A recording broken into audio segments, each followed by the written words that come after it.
And Tropicana gets its roof torn off, Tropicana Stadium that the Tampa Bay Rays play in.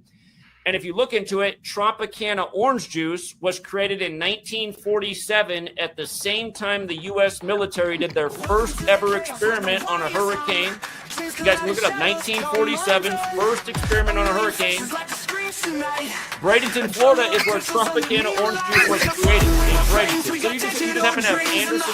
I have non-sexual orgasms within my body, pleasures that I didn't know were possible. Fuck yeah. There's another short hat. You deserve that, wrestler. It's true. You do this. It's damn near like a rite of passage in this. Oh my god, it's working. Mandy says that Dolly grips harder than me. This is fucking unacceptable. Get cold out, bitch.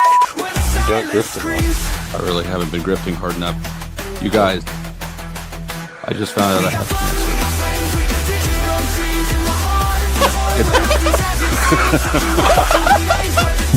Bank account cancer?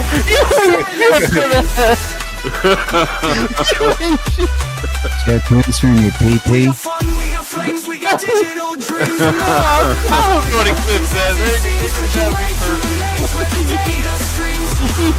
You have cancer. Alright, but seriously, donate some fucking money. It's just because I might have cancer and just not know about it. And to be fair, that is untreated, unknown cancer is the worst type of cancer because it's untreated. Right, So I think and unknown. For untreated cancer people, get out your wallets, open your wallets, open your hearts. I can't believe I have the worst type of cancer there is. This is tragic. I just need some money to kill. God is so the stillness is so gentle. The silence is powerful. See, because it's through the silence of our listening and our seeking that God reveals the wisdom. The wisdom is realized in the silence from within you. The silence within you is beyond the mind chatter, behind those gossiping and controlling voices that are always around, whether it's in your ears or around.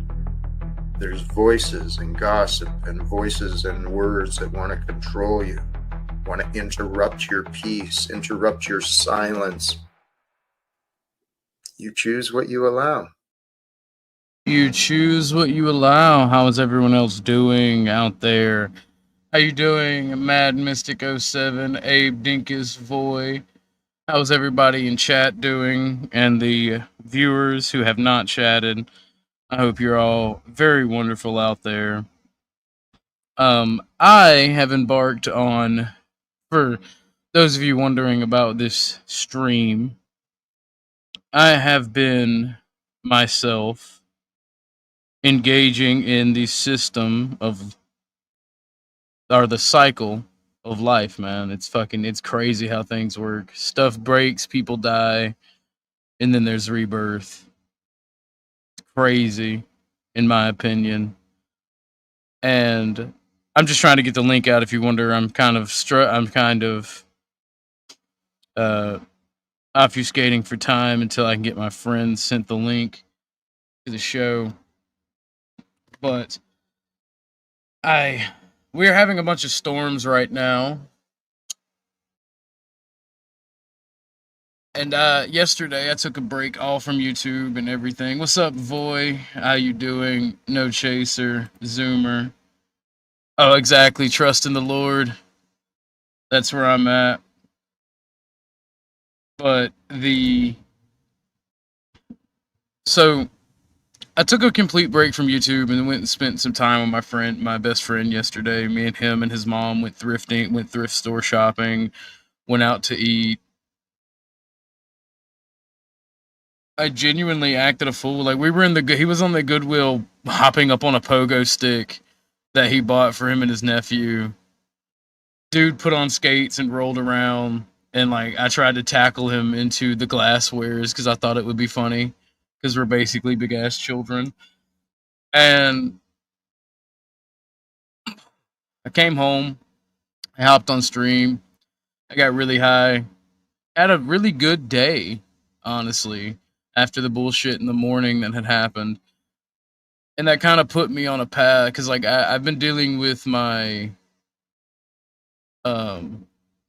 insomnia, so I still couldn't really sleep, and that put me on a thought pattern of just being thankful for being alive, and also thankful for all the struggles that I've overcome and lessons that I've learned, and also thankful for the failures that I've had and the successes.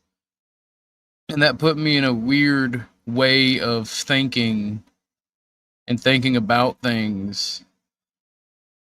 And I woke up this morning and I laid around just contemplating.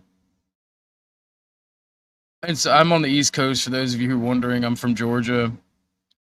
And for like 3 hours, it's been storming and kind of gloomy outside. I find that weather to be the best, actually. I don't see it as a bad thing, nor does it get me in my feelings. But I've just been listening to the world around me, listening to the storm pop off, the everything, right? And I went outside to try to get my dog to come in because he loves being outside even when it's storming. And it started to rain, so I'm like, fuck it, I'll just sit out here with him and enjoy nature at my favorite time. Which, when I was sitting there smoking a cigarette, petting on him, he curled up into a little ball at my right side and laid down and went to sleep. And it reminds me of dancing in the rain with past loves and just chilling in the cool breeze hitting me on a summer day. And it made me think about everything, about how everything in life got us to this point we're at. And it's just an amazing thought, how everything is actually interconnected. How one decision you can make years prior can lead you to your success or failure now. And I was just awestruck at it and thought it was very beautiful and thought I would stream and talk about it. And to me, I mean, I think that's part of the esotericism around the world. I feel like the entire universe is connected, you know? What we do in our everyday life is a microcosm in the world around us, but it sends out reverberations that affect those around us. One small reverberation can destroy nations, you know, because it gets bigger and bigger and bigger. Can happen. It doesn't happen frequently, but I just feel great, actually, in thinking about this stuff.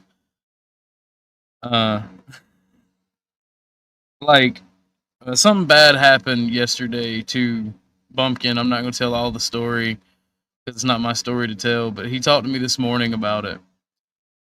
And I had a very similar situation. His was slightly worse, and it involves him having to put down a dog because it bit someone. And he was telling me how bad it's going to hurt him because he doesn't like doing that sort of thing. I'm like, well, is the dog vicious and violent? And he's like, yes. I'm like, so if you don't put it down, will it go on to bite and hurt other people? And he believes in his heart that it will. So I told him, well, it has to be put down. It's going to suck, but the best way you can do it is you can do it to minimize pain. I do it with a shotgun instead of an AR. That way, you know, it minimizes the ability for it maximizes a casualty causing wound, and it happens very relatively quickly.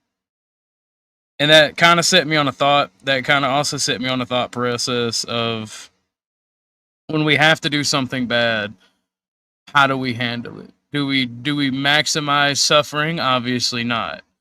Do we do it efficiently and pragmatically? I would say yes. And again, that's one of those things that I'm talking about in the reverberations, because with my story, it was one dog. With his story, it was a pair. So he had to go get help from a friend. He's like, I can't do it with two. It's going to hurt me too fucking badly. And I'm not going to go too much into detail of my own personal stuff or tell Bumpkin's story, but that made me think about the bonds that we as humans have, and how our emotions and the way we deal with things can affect others, and how what we put into our environment and what we put into others gets put back out. It's no, I was not on mushrooms. I wish I was. I'm actually painfully sober. The only time I wasn't sober was yesterday on NPC stream.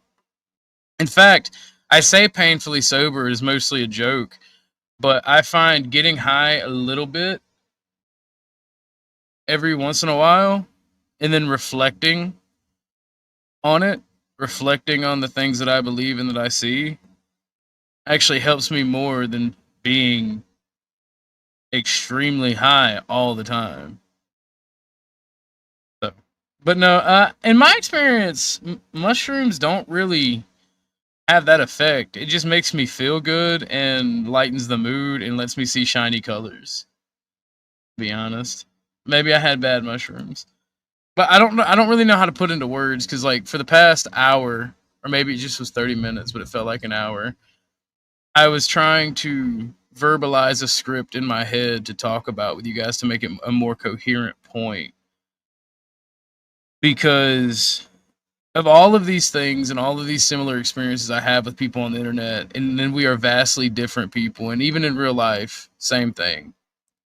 I feel like that we are all connected to something bigger.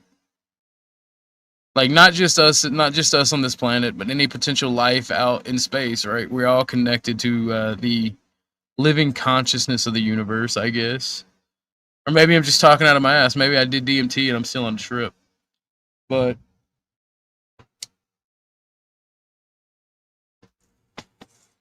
I don't know. I may not be the best person to talk about a lot of this because I'm very uneducated in the esoteric. Because when it comes to stuff like esotericism and religion, I have been sheltered a lot, so I'm not educated in it. So everything that you get, whenever someone like me or Snow,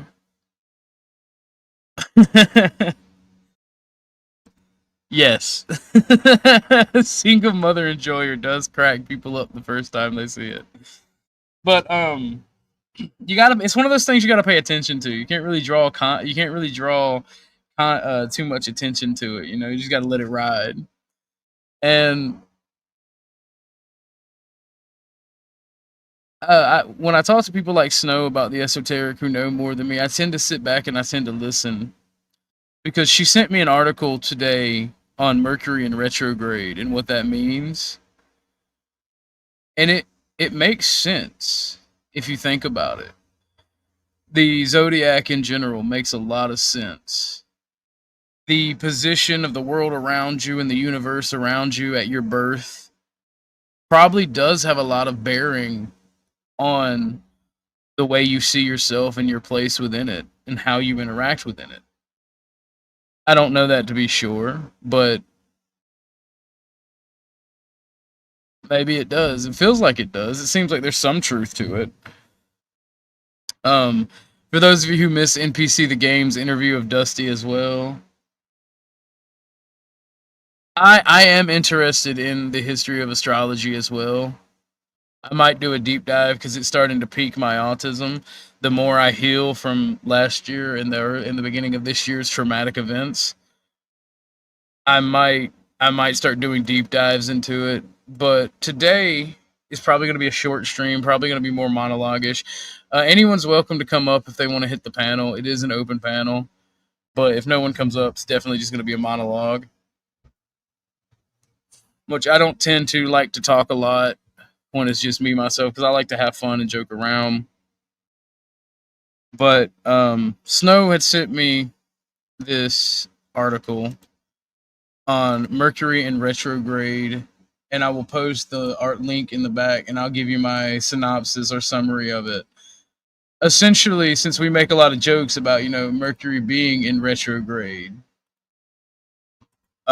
what it essentially is telling you, if you are astronomically or astrology minded, I should say, is it's telling you to just slow down. It is sort of negative, Hey, Snafu, how you doing, buddy? Pretty good. But it is kind. I just wanted to verify that was you. No, it's me. It's me. Mercury in retrograde. For those of you who don't know, I'm an Aquarius, by the way. I am an Aquarius. For those of you who don't know, Mercury being in retrograde, it is a negative thing, but it's not what the joke means. It's not super negative, and it's not an excuse for stupid people to do bad things. It is merely the universe telling you that it's time to chill out, step back, think about your actions, think about the potential consequences, sit back and observe, is what it's telling you if you actually study it. And the thing about it is, what'd you post in the back here? Oh, just optics for later. News, journalistic value optics of what I've been telling people about. Okay. But I was listening to your thing because the esoteric thing, I have a big debate on Jack, whether he's a false prophet or not today. I don't even know if he'll show or not. But yeah, I think that's a big thing with when it comes down to religions or beliefs. What was your sign again? You said you were a Aquarius. Aquarius. I'm a Leo myself, so. When did all my slurs turn into crystal bitches? No, I don't know. I'm just diving into the esoteric. Do you want to know what that? Crab. So the thing I put in your backstage was, you know how What's Up Cynthia's doing with Tarek and Rat Blood and all that shit, right? Remember, Tarek threatened to hit your channel, which they did if we played the Rat Blood video. Well, I saw. I forgot to mention it to Dusty yesterday on his interview. They did hit. They got me. But look at what that they're hiding. What happened? Rat Blood got arrested for explosive devices in his property that day. Well, I will not play this stuff on my channel without them here to defend themselves. But I will. Well, the article is right there. That's that's an article from the news. That's like fucking. That's straight up public news. It has nothing to do with his channel, my channel. No, that's a straight news article. And again, it's the character that we all were talking with. And yeah, I told you all, they're dangerous, they're scumbags. And he got busted for explosive devices in his house. This goes into the conversation a little bit, right? Mercury is, as far as I know, currently not in retrograde. But essentially, when it is in retrograde, it's a time to reflect upon these things. Yo, Dennison, hit the link. We're doing an esoteric conversation. Were you ever religious at all? Did you ever embrace that there was a creator, or no? Have you always? Oh, I still am embrace that there's a creator. I've always been religious. Now, to what religion is the true religion, I don't know. I choose Christianity, but I've studied Islam. I've even studied the opposite of Christianity, and we'll leave it at that. Okay. Because there is a duality. There is a duality within nature that leads me to believe that there is a good and evil, and that good and evil is cyclical in nature, right? Sometimes good wins, sometimes bad wins, and throughout that you have nature itself, which can be hypocritical at times. Okay, so you're a naturalist too?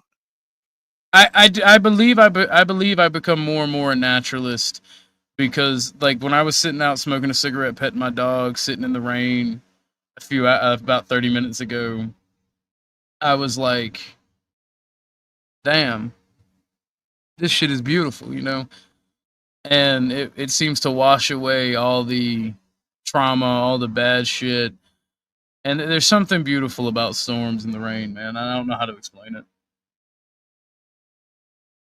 Yeah, there is. Minus the acid and the chemicals in the rain nowadays, but yes, there is. Well, that just helps away with the washing away of sin, you know? yeah. I guess that, yeah, population control definitely helps with that. So, hey, I'm about to plug in my phone, but I'll be listening. And Yeah, I was curious. I would love to see a deep dive on your belief system, so to speak. You know, like, because I'm curious, what were you background as? Like, were you in a Baptist or a Well, Mormon? I'll just tell you that straight up, right? I grew up and my mother was non-denominational Christian, a modern Christian woman.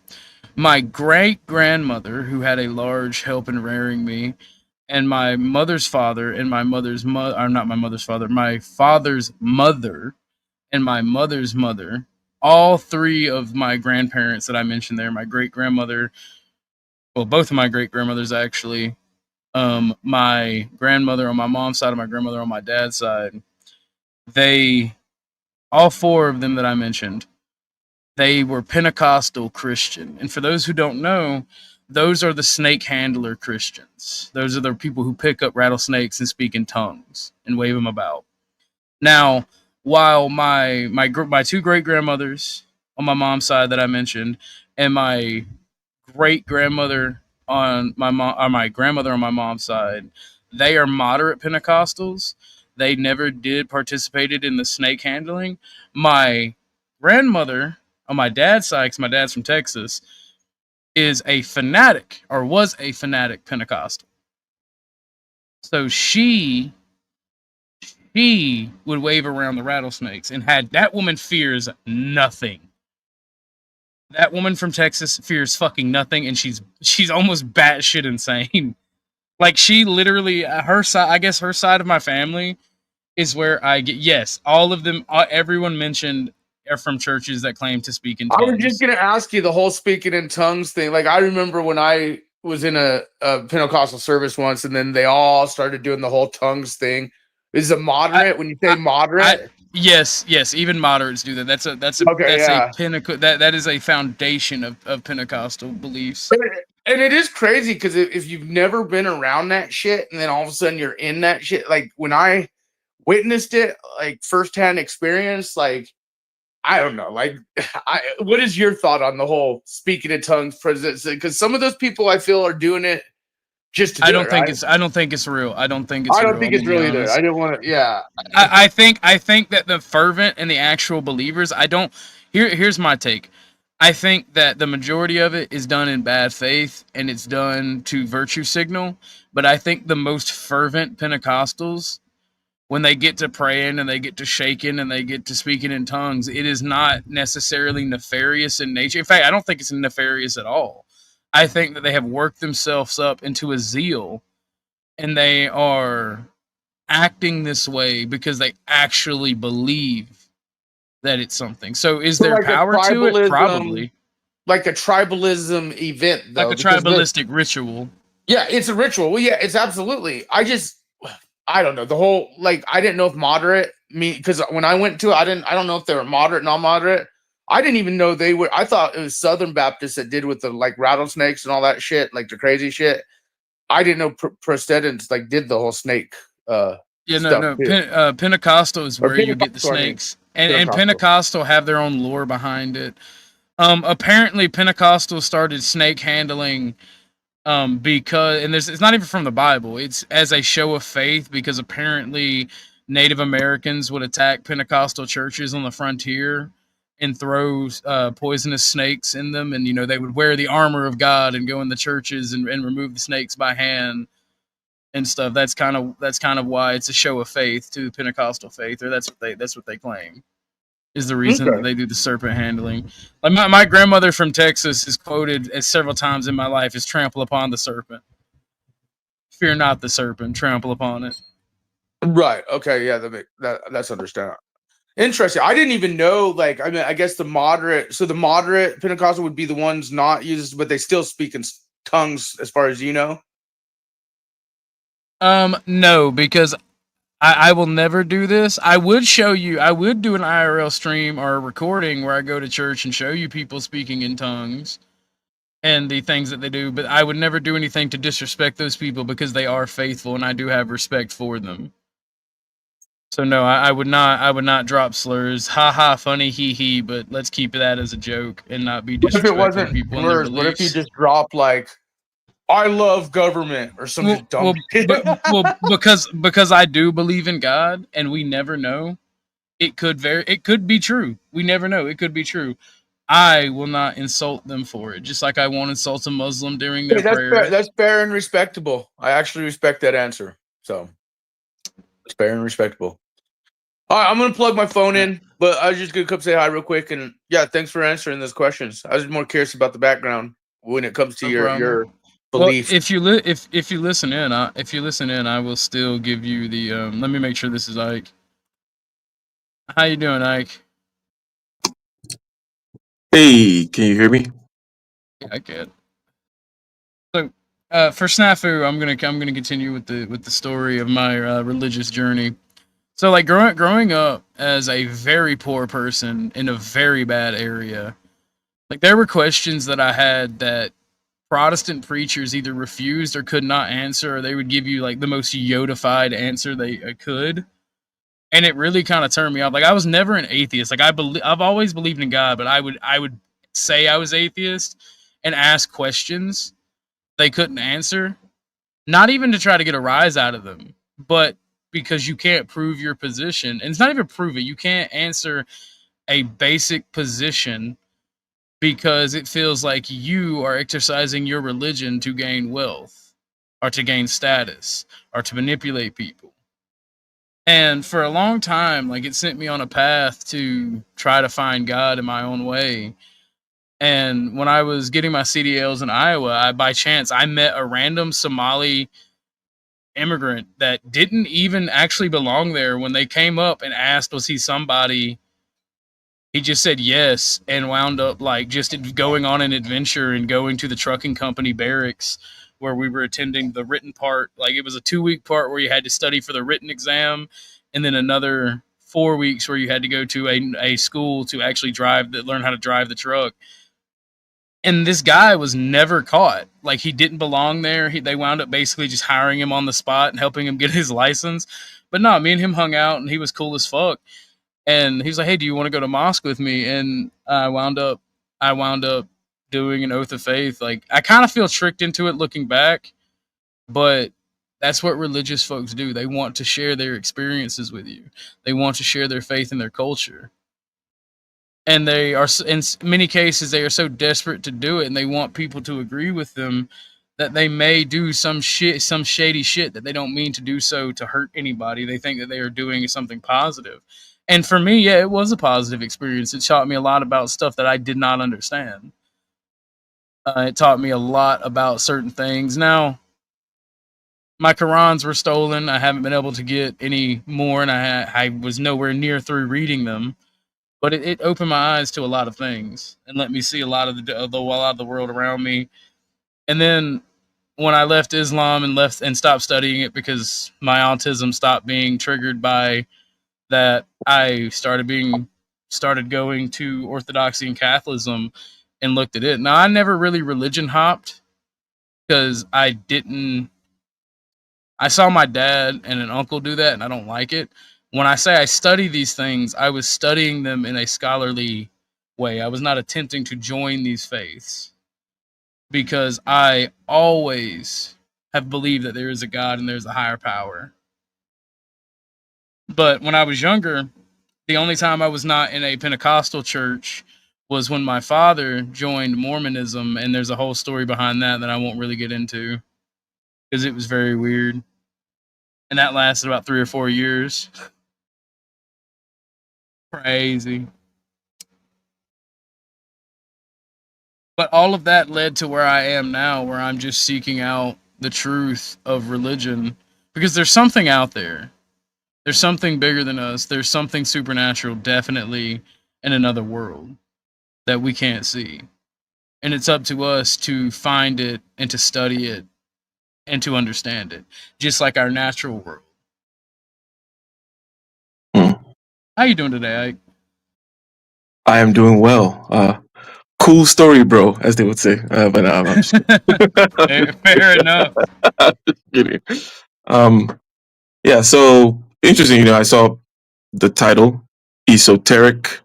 I figured I might stop by see what you guys are talking about, and then based on this conversation that you had here, so it seems like, you know, if you are already a believer in religiosity, right, as opposed to a religion, right, and by that I mean, let's say, you know, Jesus was not a Christian, right? Buddha was not a Buddhist, but these were people whom were practitioners of a certain kind of religiosity, a certain kind of, you could call it a Gnostic knowing, that connection to whatever that unknown is, right? Because you say there's something out there. Is another way to say it is there's always going to be the unknown. In other words, I don't think it is possible for us to get to the point where we're like, oh shit, we figured it out, because we did not create it, you know. And as a matter of fact, you know, if you want to think in certain kinds of logical ways, whatever created it cannot be at the same time, it cannot be conscious of itself while it's conscious as the creator. In other words, if you're everything, one way to conceptualize being everything is that you are unconscious, because there is no fragmentation. There's nothing to be conscious of. There is no object subject dichotomy if you are everything, right? So, so insofar as we're concerned, as we know, as we're these fragmented consciousnesses, we're not going to ever know that thing. Hence, however, we do have a sense of appreciation or awe or gratitude, as you express, for example, while smoking your cigarette, petting your dog, watching the rain. And there was something in there that you're like, you know what, this is cool, right? I don't know what the fuck this is, you know? I don't know what H2O is. I don't know what DNA is. I mean, I could study it till whatever, you know, I can label it, I can categorize it, I can do all these things, but I can never get behind it. I can never get to the point where it's like, oh, because of this, therefore everything exists, because there is no such statement in my logical framework that says that anything should exist, right? So I completely understand where you're coming from. And I think that one of the things that I share that you've mentioned is I am a believer in religiosity.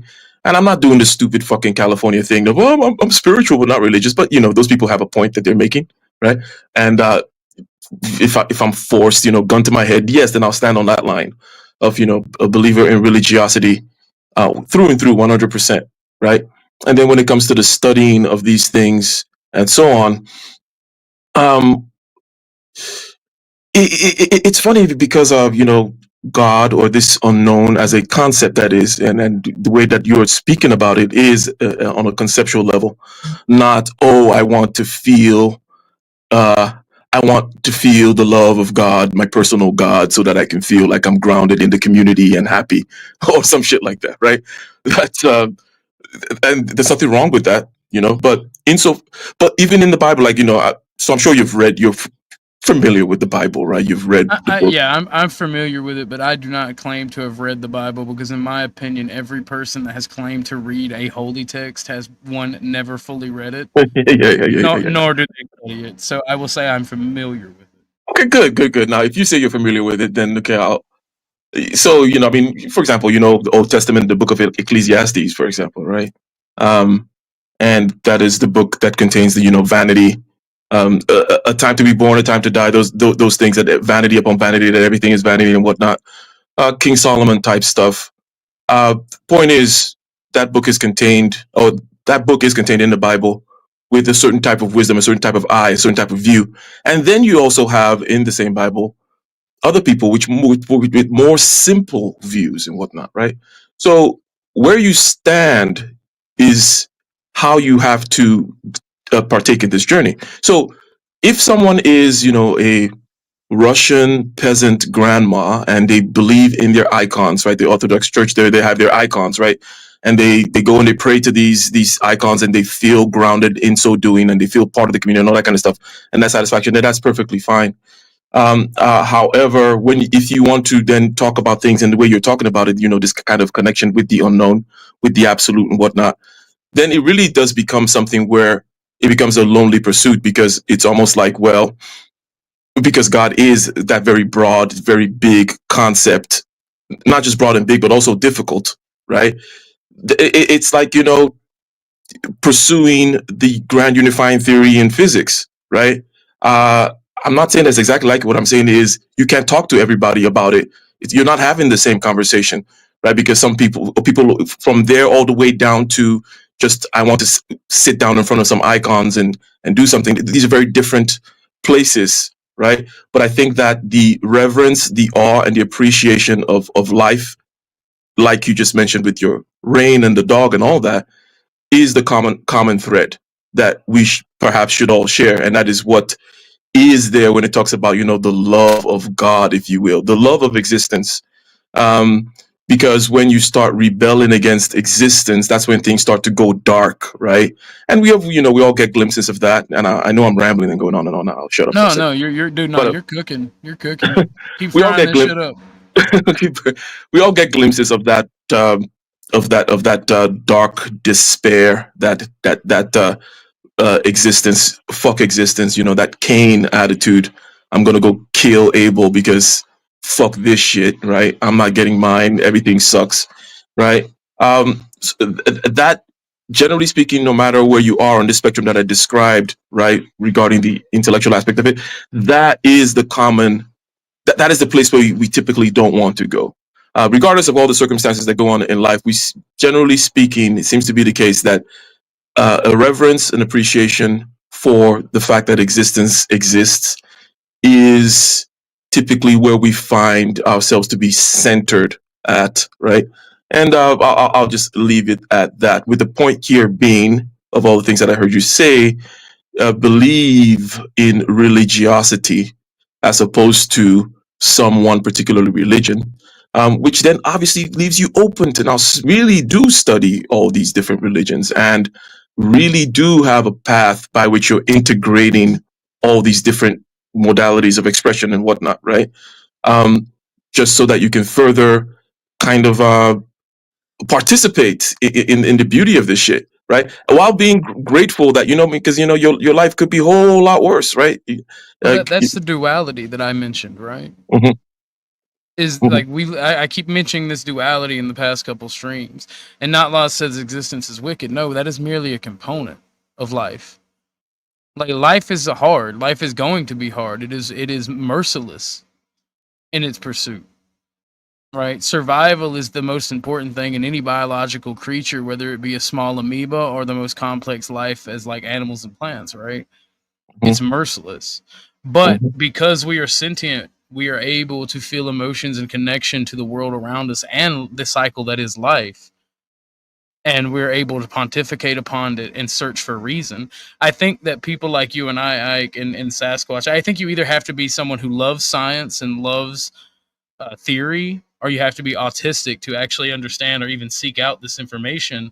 Because in my opinion, this is a form of science. Whether it be sociology or whatever, you're seeking out reason, you're seeking out logic of the universe. Just in a spiritual aspect. You're not seeking out mechanical science, mechanical knowledge. You're just seeking out knowledge of the esoteric and supernatural. Yeah, and I'll say this one thing here, if I might. It may be far out there insofar as I haven't put words down on the page to connect to this point yet. But I think that one's relationship with the moment, right? Because the moment is never changing, right? Meaning the present, right? Your subjectivity and the present, right? It never changes.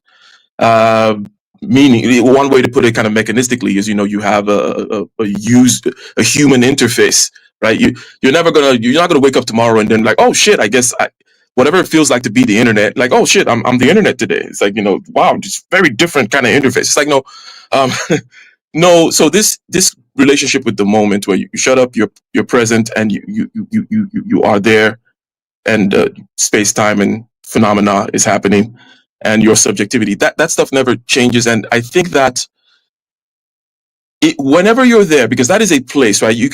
There are many ways to be there, and I think that dog thing that you mentioned, for example, you and the dog in the rain smoking a cigarette, you were there. You were just there with that human interface, that subjectivity, and it is a place where there is you can't help but being in awe, right?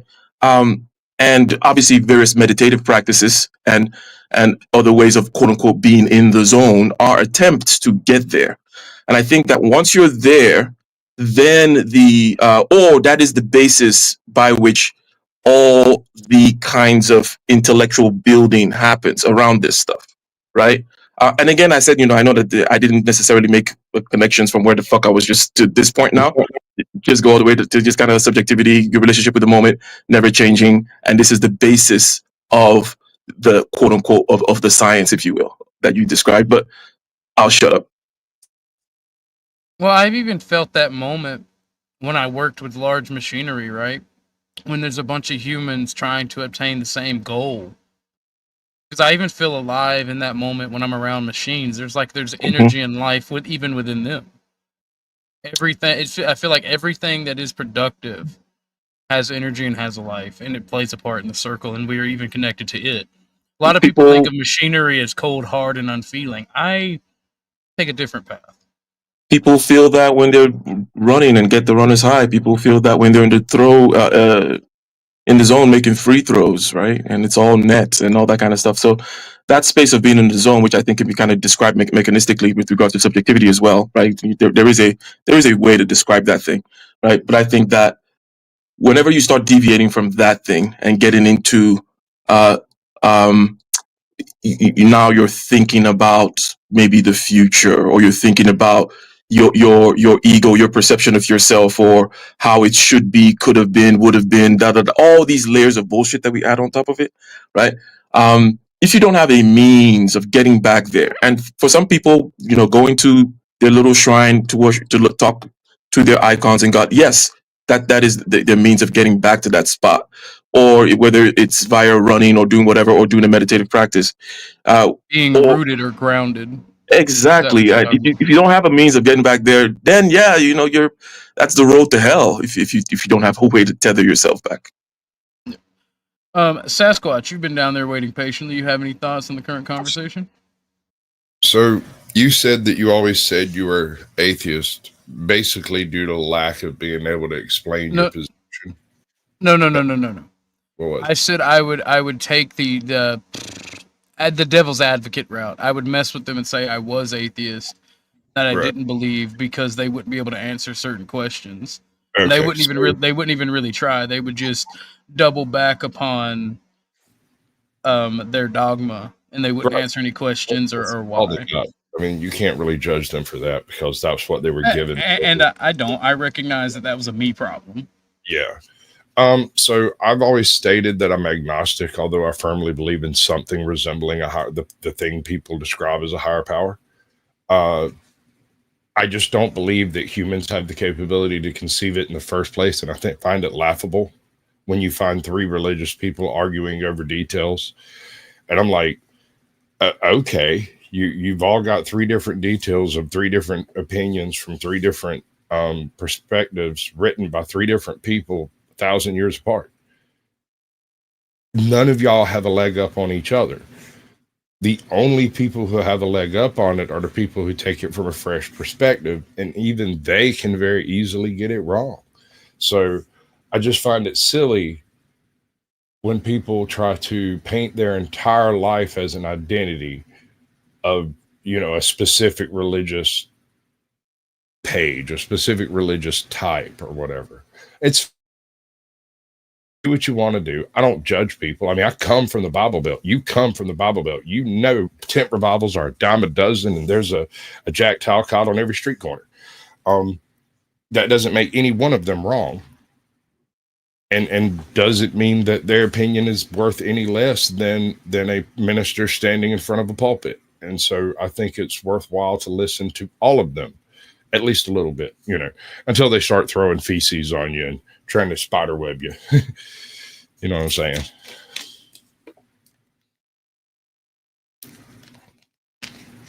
Yes, I did just say all perspectives are valid. They're not all necessarily correct, but they're at least valid. He stepped away, Ike. Okay, gotcha.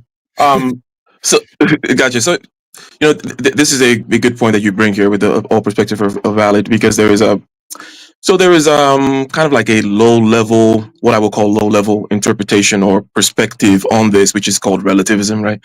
And relativism is kind of low level because all it does, it just says, oh, well, over there, these people say A, and over there, people say B, over there, people say C. So it's all relative, and everybody is right.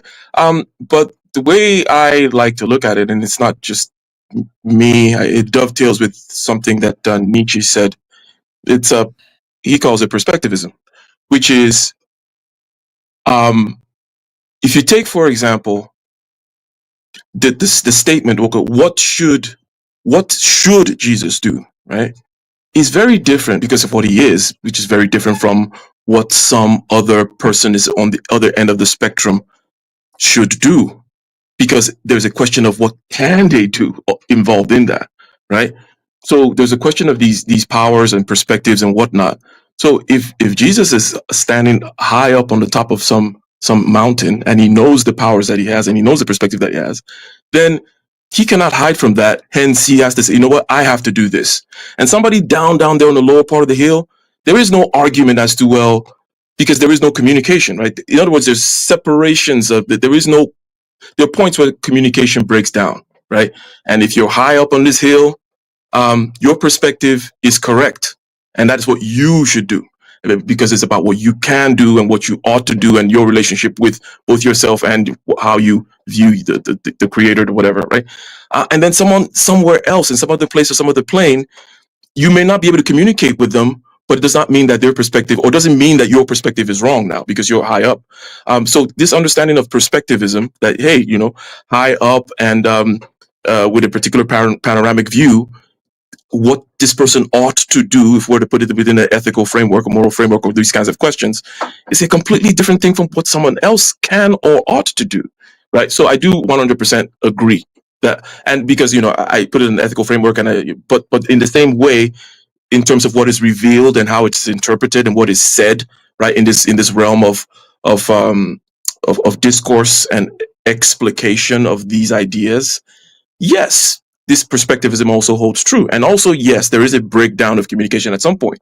And say what you want about Jordan Peterson, but I think I tend to agree with him when he, at least a particular phase where he went through, where he was like, well, what do you mean, do I believe in God? I don't want to talk to you about what I believe in God, because your definition of belief and God and all that kind of stuff is maybe just completely different. And as a matter of fact, we know that these things are very different from person to person.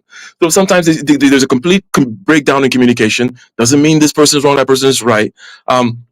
However, though, just the little thing that comes up when speaking of this kind of perspectivism thing is that I still do believe that there is a rank ordering. In other words, I still do believe that Jesus is higher up and more correct than someone who is lower down. And I'm not saying the literal Jesus, right? But I still do believe that there is a rank ordering, regardless of each perspective being correct. Now, I don't know how to quite reconcile this, but it's just a feeling that I have, that there must still be a rank ordering, regardless of each perspective being correct. And you believe there is someone or something that ranks that order according to their perceptions? It is very interesting. It's the outcome they produce. Some ideals are superior to others. Some morals are superior to others. I was trying to skip over the natural outcome of things just being ranked and filed by nature itself. I was trying to get to the root of what is it that sets that nature in place. Mm-hmm. Well, the thing is, right? Nature is chaotic, and it is the best furnace, or the best crucible to create things. In nature, we may live in shitty times now, right? But eventually things will right themselves, because nature will either you will be destroyed or you will conform with the natural and pragmatic outcome. Time and time again. Well, you don't really get much choice with pragmatism. Pragmatism sort of takes hold when all of your lofty ideals and considerations go out the window due to lack of resources, time, and effort. Everyone becomes a pragmatist when the chips are down. Well, just like people become sorry, not to interrupt, but I like what you just said there, and I just wanted to add something here regarding there are no atheists in foxholes, for example, which is another kind of thing about circumstances. But anyways, go ahead. I was going to say this, not laws. Your version of nature is totally different than mine. When I say nature, yes, I can mean jungle. I can also mean a major city. I can also mean a barren planet. Right, the natural outcome in the cycle that is life. It has no bearing on what we think or what we do. It's just raw power. It's universal power. Whatever is meant to be successful will be successful. What is not will be destroyed and cast away. And those who refuse to adapt to the living circumstances will themselves also be destroyed. Go ahead. This is and I don't know, Sasquatch, if you have some kind of a direction to point to regarding the answer to your question, right? About that order, because there's some trivial things that one could say, right? One could talk about the cosmos, the order, right? Which is just kind of a tautological thing to just say, well, there seems to be an order, right? And even though Orthodox says, oh, it's still chaotic, I would say, okay, well, insofar as we are living creatures, observers of a particular kind, we are ordered, we perceive and we're ordered through experience in a particular way, because we have drives and instincts and this and that and percepts, blah blah blah. The world appears to us in a particular way, right? And we seem to be able to kind of go through that in a kind of seemingly ordered state with the kind of the statistical chaos that's in there. Granted, there may be a larger chaos. So that's a trivial statement. We just, okay, well, there's an order because of the cosmos. But then the rank ordering, the order the one that says, okay, well, this person is higher up than this other person in terms of their perspective. I think that there's several ways to go about trying to see, well, by what rubric can that be judged? And I think that the perspective that takes into account, this perspective that takes into account more things and also is more dialectic. In other words, for example, the perspective that says, okay, I know that I'm a living creature that is within a frame, right? And hence I have to do these particular kinds of things, even though that they are wrong in terms of truth, right? Big T truth, but they are good because of fitness, because of effectiveness, right? And also I can put this kind of meaning to it, or I can remove the meaning from it. But also that same person, if they can deconstruct that frame, right, and go back to another frame where they're like, okay, I'm just going to go to kind of pure truth, and maybe the question to be or not to be, I'm going to answer it to as a not to be question today, and decide to off myself. It seems that since that perspective, it has more fluidity, more of a dialectic, and go back and forth, and includes more modalities, more arrangements, right? I would say this is one way. I'm not saying it's one way to kind of look at, well, what's higher, what's more complete versus not, right? But rambling a little bit. Going back to what I said, yes, while nature is chaotic, I also spoke that there is a duality in nature, right? Because nature abhors a vacuum. Where there is chaos, there will always be something that seeks order, whether it's something in nature or whether it's something man-made. There will always be something that tries to deviate from nature and bring order, and that's the duality in the life cycle within nature. I'm not sure that's all right. First of all, I'm not disagreeing with you in this on the basis of not agreeing with you, right? Like, you're saying the same thing I'm fixing to say, it's just a different way to say it in view of why it is. Any organization, anything that exists with states of chaos within it, exists in a state of order. Everything that has chaos within that chaos has sections of it that are predictable and therefore exist in a state of order. Therefore, the chaos and the order are part of the same flotsam and jetsam, and is the duality y'all are talking about. I don't think you have to have a grand mover to create order if there's enough chaos. Order happens. It is. Exactly. Order. Chaos seeks order. Order only exists through chaos. You can only have order if you understand or have experienced chaos. And that, like you said, that's like we agree, that's the duality. The child only fears the dark room because they have witnessed the glory of morning. Darkness I like that. And light existed, but the perception of that darkness and light is what determines fear or glory, right? In this case, we're talking of order and chaos, and the idea that either one of them pre-exists the other, I think, is counterintuitive to the situation. Both have always existed as the light doth the dark. because of that, viewing from our very limited perceptions of order, we see the order, but we only see the fringes of the chaos from within that order. And so what we view as chaos may not actually be chaos, but only the minor disorganization of local order. All right. Just one thing before you go, Ortho, that just a point here seems to be kind of axiomatic, which is that I don't know that there can be perception, in other words, experience, right, without order. And I'm not saying anything that takes away. I'm just saying that experience in itself, right, suggests a certain kind of ordering, perhaps of a chaotic thing that maybe it's all a freaking illusion, right? This or as you put it, Sasquatch, we're only we have a limited perspective and we're seeing this order, and then we can only see the fringes, the chaos at the fringes and whatnot. But I don't even know how one could imagine a perception, no matter how crazy or schizophrenic the perception is.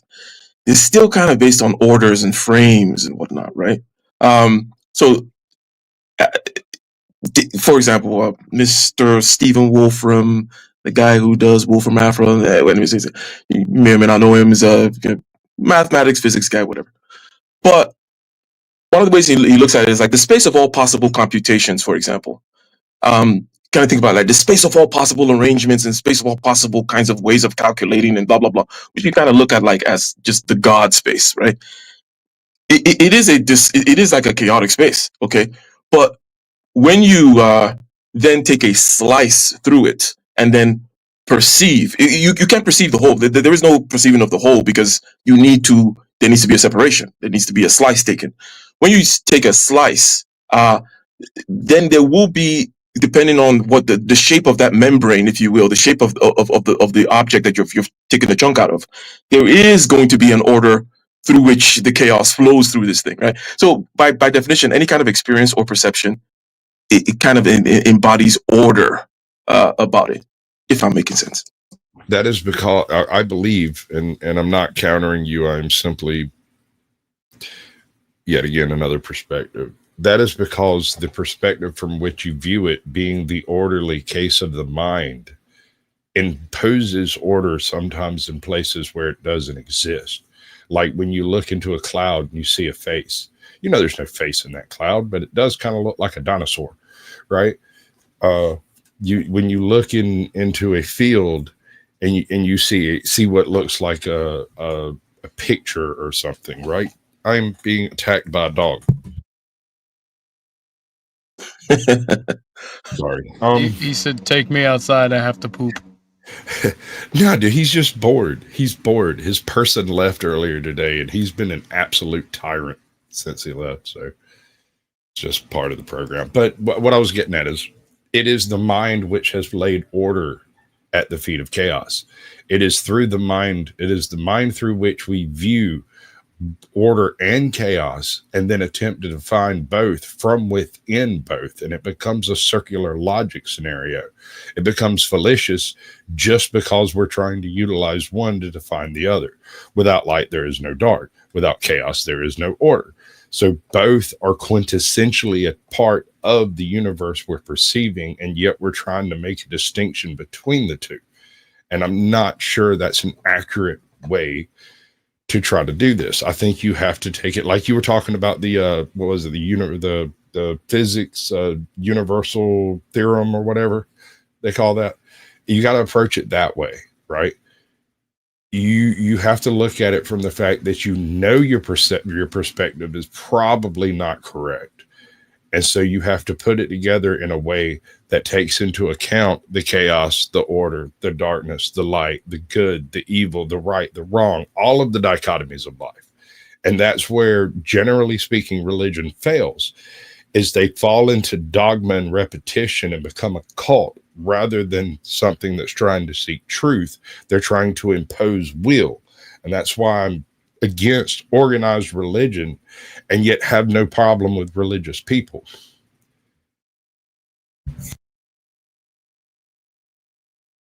I can dig it. I mean, couldn't you say that these organizations, these institutions exist as a manifestation of trying to bring order to chaos and organize people?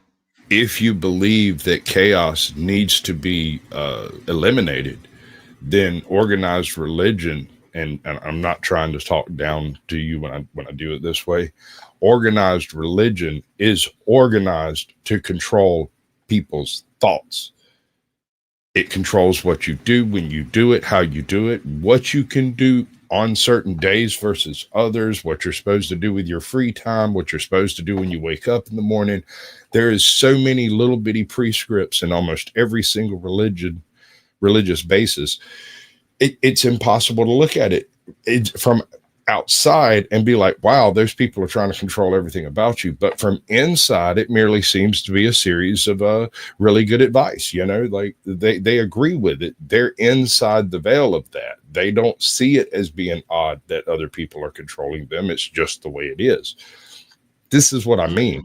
It's very difficult from within. The fish cannot describe water. Fair enough. That leads me to another question / statement, right? The average man and woman does not seek knowledge nor truth. They do not care. All they care is their basic needs are met. And so they would sacrifice all of their individuality and thought process to be a part of an organization that provides these things. The average person, whenever you're talking politics, right? The average person doesn't really care about the beliefs of an ideology. They are pragmatic in choosing who they follow because is there going to be a chicken in the pot? Is there going to be a car in the driveway? Is there going to be a TV or computer in their living room? Right? That's what these people care. They care about the materialism. They don't care about the thought or the seeking of knowledge. And that is what a lot of organized religions and organizations in general, not just religions, bank on. Well, before one puts certain kind of connotations or value judgments on it, I'll state two things. The first is, hey, we're all social creatures, and we all work with. And as a matter of fact, we are the most mimetic creature out there. The way our social thing works is by copying each other. Monkey see, monkey do. We are the most monkey see, monkey do thing that ever fucking existed, right? We simply just copy what's out there. We copy, so much so that we actually also copy desires, right? Some people have heard me say this stupid freaking red ball shit 1,000 times, but I'll say it one more time, right? So, Mr. Ortho, you know, there are two kids in the room, right? One is playing, you know, there's toys in this room, right? You got this one kid in the room, he's playing with a car, right? He's ignoring the red ball in the corner. There's nothing special about the red ball. But then all of a sudden, another kid comes in and boom, is fixated on the red ball. Ignores everything, goes directly to the red ball, right? All of a sudden, the guy playing with the toy car is now interested in the red ball, right? I don't even need to go to this particular thought experiment to know what we're saying. The reason why advertising works and all that shit is because of this, right? Oh shit, that guy is wearing the shoe.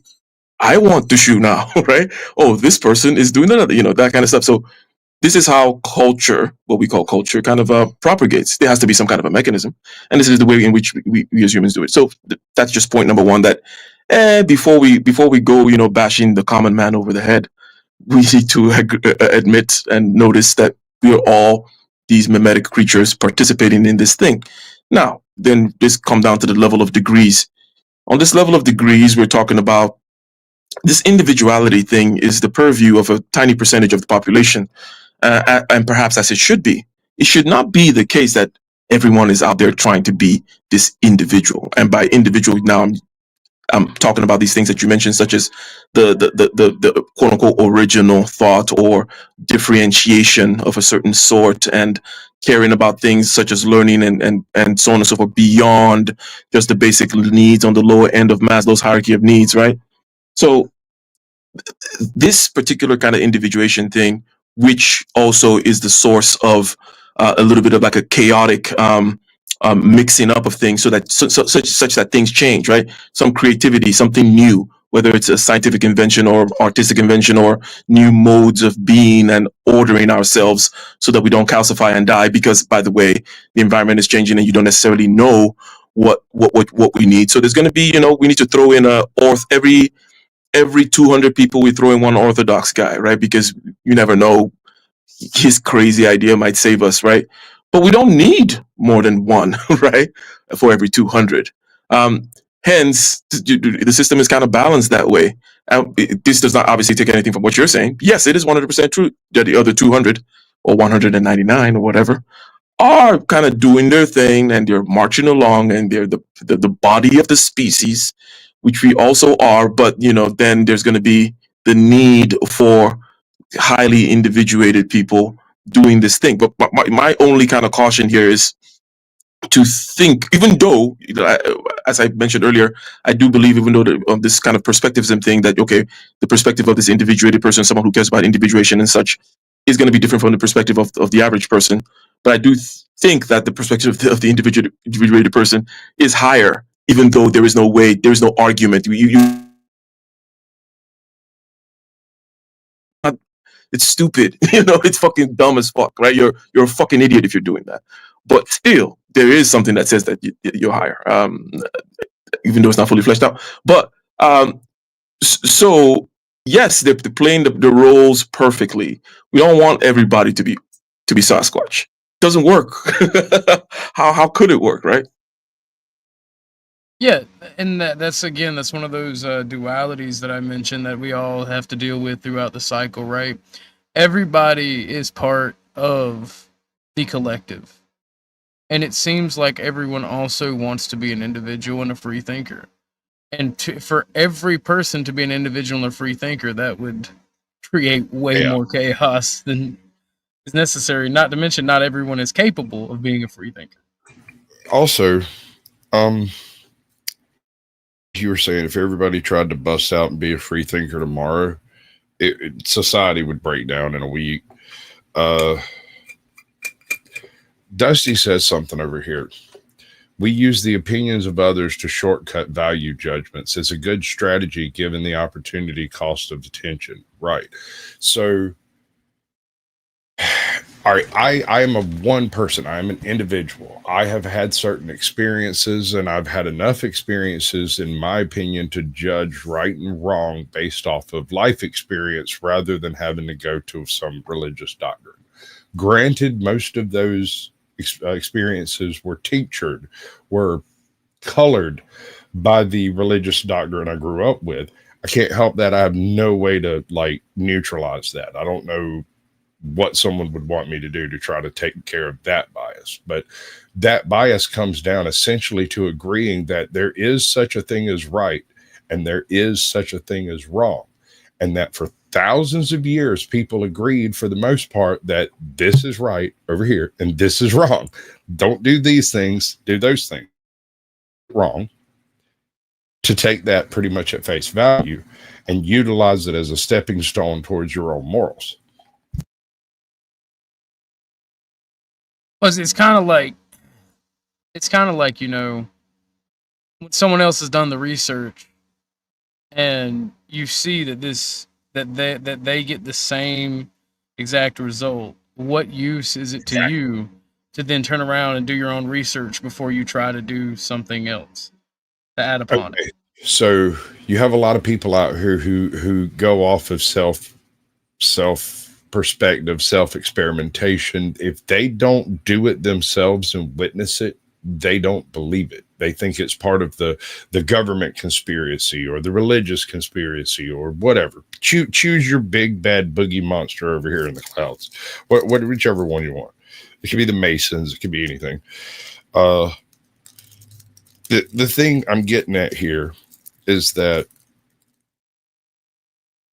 the organization principles behind collectivist thought processes pretty much precludes the concept of individual morality and forces you into the conformity of the group thing. And that natural tendency for that type of organization tends to spiral the individualistic thinker away from such things. And that's, I don't think that's necessarily a good thing, although it can be.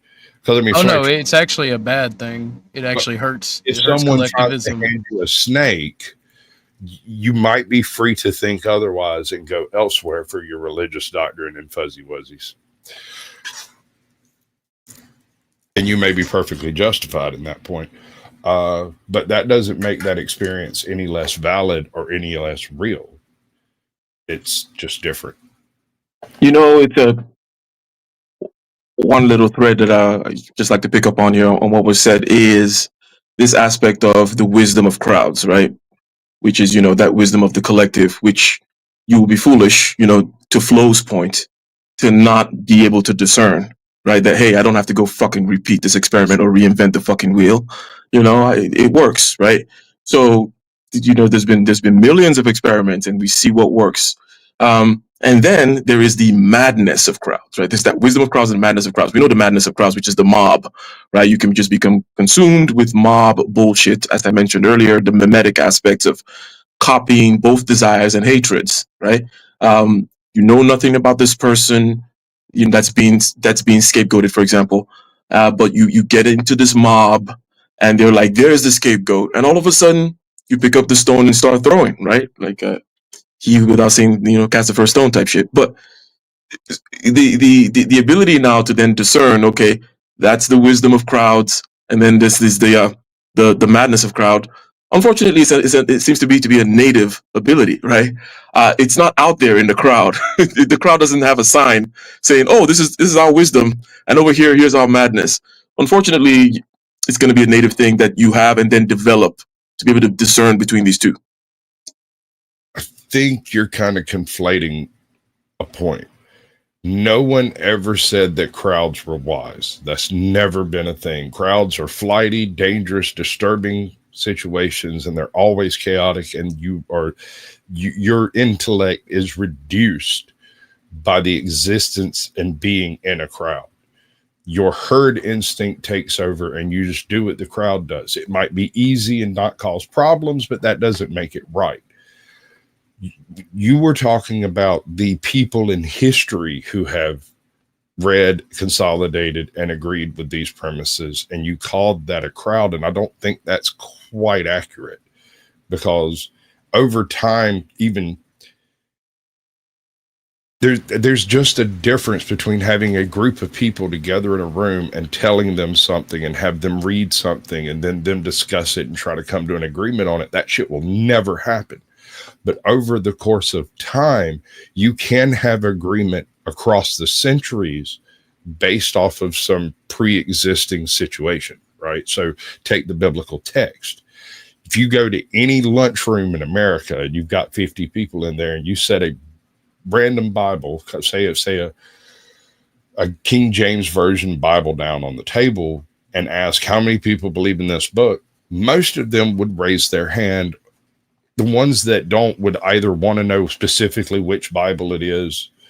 Some might completely disagree with the Bible. Some would be atheists. Some would be, there would be other reasons not to agree. But you're not going to get the same agreement that you get from like a seminary school over the course of 100 years. You see what I mean? These people have all gone into this with the intent of forwarding the concept where, when you're talking about the crowd of religious people, it's not the same. It would be 100%, and I agree. So the word there, crowd, should not be on one side of the equation because that word has a connotation. I was talking about, yes, a decentralized knowledge. It may be coordinated in the manner in which you described over centuries in the past, people discerning, writing down, and then boom, now it's down to you. Or it could be the decentralized knowledge of the market, for example, that sets a price for something, right? And then you don't fight that. You don't argue with that. You're not smarter than that, right? So in either way, the body, the behavior and knowledge that's out there that is collective, right, has aspects which are very smart, such as it could even be dumb like the market, right? But when it's collective, you're like, boom, this is the answer. or it could be in a more coordinated manner of, you know, people, philosophers or whatever, writing over time and discerning things. But we need to be able to just tell the difference between that and then just whatever the fuck is going on you know, whatever media or whatever bullshit, right? And I think that the point I was just trying to make, that unfortunately it's you that has to determine that, right? You know, it's funny, there's no, the thing doesn't tell you, which is, that's unfortunate. I think that's the only way it can be. True. Right? And you say, unfortunately, you have to determine that. I say, thank God I have to. And this is nothing against you or anybody. If you were making my decisions for me, I would have packed this shit in a long time ago, bro. Sorry. People are dumb. And consider it this way. Any crowd, any group, any situation, even when they're hand-selected individuals over the course of centuries, specifically for their tendency to do specific things, half of those people are dumber than you are. And that's assuming you're of average intelligence. So half the world's dumber than you. If you're above average intelligence, you're in a much huger disadvantage because more than half the world is working against you at that point. They're all dumber than you are.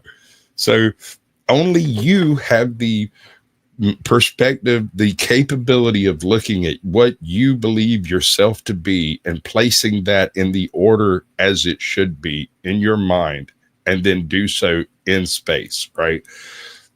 Like, I learned to weld. I don't like welding. I really don't like it. I can do it. I'm really good at it. Don't like it. I stopped doing that. I hung steel. I stopped doing that. I was a roofer, and then I became a carpenter, and that kind of stuck. For whatever reason, me and Wood get along. We talk. It's fine. I couldn't imagine having forced myself to stay in welding, even though I was making 3 times more welding than I was as a carpenter. I couldn't do it because I couldn't stand being in the little boxes, being in the dark, in the corner, not being able to hear. And like I was in a cocoon over here. I mean, I for one love welding for all of those reasons. But if someone doesn't come along and tap you on the shoulder and say, "Hey man, it's time to go to lunch," you're liable to work 16 hours straight and not realize it happened. Oh yeah, no, I worked through a fire drill and almost got fired. Yeah, but that's not your fault. That's someone else's fault because you were welding. You're over there with the earplugs in, the dark mask on, the full cocoon on, and they didn't go over and poke you with a stick hard enough to get your freaking attention. That's someone else's problem. That's not your problem. When you're in that box doing that thing, it's hard to get your attention. You're doing what you're doing, and so I just kind of bugged out on all that trash. And that was part of the reason, was that, you know, there's all these jokes people play on you when you're in a job site. There's all the little pranks and stuff. One of them I cannot abide by is not letting me know when it's time to go. Because I fuck around and work 4 hours extra and you're not going to pay me. And I quote, because, well, I didn't ask you to. Yeah, I'm not coming in tomorrow until lunch. Oh, now you want to write me up. Well, who's going to write you up because you made me work 4 hours late because you didn't come and let me know it was time to go?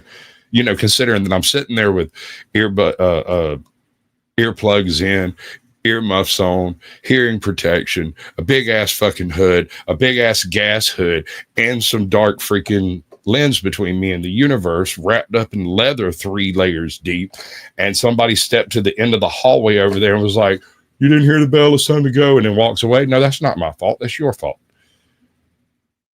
I'm gonna be real. Fuck OSHA. I don't wear that much protection. You're lucky if I wear my gloves and my leather vest. I will wear the hat and the earmuffs just so I can hide my earbuds playing music. That's because it looks cool, not because you like it. Oh no, I actually, dude, there's something about the heat coming off a weld that I find really, really comfy. I don't know about it. It feels really fucking great and snug, especially in the winter. It's like being under a bed sheet. It's vilely poisoned. It's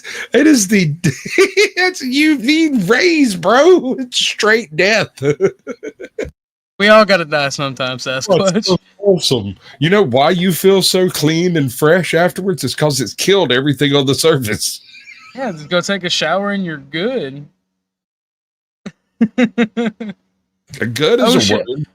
OSHA is for chickens. OSHA has all the OSHA. See, I'm OSHA's worst enemy. Like, OSHA just gets in my way. If I have a job to do, you pay me to do something, I'm going to do it the most efficient way. As long as it doesn't get someone else hurt, I'm going to do it the most efficient way. I'm real big on safety. Always was. If you've ever seen anybody lose fingers or a hand or get twisted up in some kind of mechanism, and if you're not the guy who has to go clean that shit up so that someone else can come along and get fucked up in that same mechanism, it's a little hard to explain how safety measures are excessive. Now, I'm not saying all safety measures apply, but like the glasses, dude, wear the fucking glasses. The skin protection, wear the skin protection. Wear sunblock, bro. It doesn't take no time. Just do it. It's safer. Be safe. That explains my farmer's tan when I was a welder. Right? Haven't seen the light of day in 6 fucking months, and you're standing there looking at that V-neck bird going, what the hell, man? What moon bird? Bro. But no, like, I mean, there's something to be said, right? Because the way you mentioned welding, like, yeah, no, it's just like that. You're in your own little zone. Because like the minor protection, right? The stuff that you can objectively see that is there for you. Obviously, I follow those rules. I don't want to lose a finger. Don't want to lose a hand. Damn sure don't want to crank up a fucking excavator and like crush the mechanic working in there. So lock out, tag out, respect that shit. Always do your due diligence. Make sure if you're fucking with machines, look and make sure people aren't in them. Because like it that ruins people's fucking lives. Not only does it ruin the person who it happens to live, but if you witness that shit, it can ruin your whole fucking psyche. If you've got to clean one up, that shit sticks with you. I've had to pull apart 2 machines and pull pieces of people out of it. People and necklaces and rings and dude, that shit stays with you. That's some stuff you never forget. The smell, you never forget the look, you never forget the feel of having gloves on and reaching in and scooping pieces of somebody's hand out of a freaking cog, taking the cog apart and rinsing it off in an ultrasonic and then wiring down some dude's hair off of a fucking, and then they put it back together and the next guy comes in and he has no idea what he's doing and somebody's supposed to train him to do it. Right? That's madness, man. Oh, wow. But with all the safeties in place, that would not have happened. But with all the safeties in place, it would take twice as long to produce that product. But with all the safeties in place, that wouldn't have happened. There's a balance, because some of that safety shit is just there for the business to cover its asses, and then they bitch at you for participating in safety. That it all is there for the business to cover its ass. You're absolutely correct. But here's the point that and I get what you're saying. A job needs to be done. You do the job. If you're not paid to risk your life, fuck them. Mm-hmm. Fair. That is also a very valid statement. I'm just saying, dude, you're talking about, okay, well, I was over here welding. We were at a barracks. They got 42 other motherfuckers. They have 42 other motherfuckers in there. They do not give a shit if you get twisted out the end of this thing and they have to do a little $30,000, $40,000, $50,000 settlement. That pays for 2 of the guys in there to take your place. Fair enough. I just like welding. And when I'm welding at home, I damn sure only have the helmet. Then again, I'm not welding. Then again, I'm not welding on machinery that can crush me. At your house, and you want to jump using fucking nylon rope, you go right ahead there, boom sticker. I will tell you right now, you ain't getting no sympathy off me because it's going to happen just the way it says on the box. Splat. I swear to God. But if you're working for a company and they have safety measures in place that seem absolutely absurd, consider the fact that someone or multiple people died and the company had to pay out in order to get that specific safety measure on the book. Every one of them has a tombstone. Valid. Yeah, that is valid. That is understandable. So if you look, speaking of safety, right? If you look back in history, there have been shall we say, acceptable, what's acceptable in terms of harm has changed, right? Obviously. And when it comes to, for example, doing scientific experiments to come up with, let's say it's drugs, we do allow, we have allowed, a couple of people to die here and there while doing, quote unquote, clinical trials and things like that. And it did, result in things like polio vaccine and stuff, right? So the net good, if you will, being the question here. Now, it could be argued that we've gone a little bit too far on the other side. It's when the pendulum has swung too far and we can't do anything. Everything from, the sanitized sand in the sandbox all the way through to the FDA, taking forever to do anything, because of OSHA and other kinds of regulations, some of which have to do with safety, it costs 10 times more, just the dollars to fix a bridge than it took to build the bridge in the first place, right? Those kinds of things, right? So, I'm sorry. Go ahead, dude. I'm sorry. I was just laughing. I just had a thought. So I don't know. Just a thought about where you guys come down on that when it comes to, because you mentioned if they're not paying you enough, that then brought up the whole aspect of the cost. But I'm not broadening it out to like a general societal thing. No, sir, the cost and the benefits. Hold on. That is not what I said. I said if they are not paying you to risk your life. Mm-hmm. Typically, that's in the job. I'm not talking about you signed on for some crap and it's a little more than you expect. If it's in the job title, that's your problem. I'm talking about you're over here trying to thread a piece of plastic material through a little eye hook, and there's a rule that you have to lock out this machine before you do it. But you've seen old George over there do it 93 times.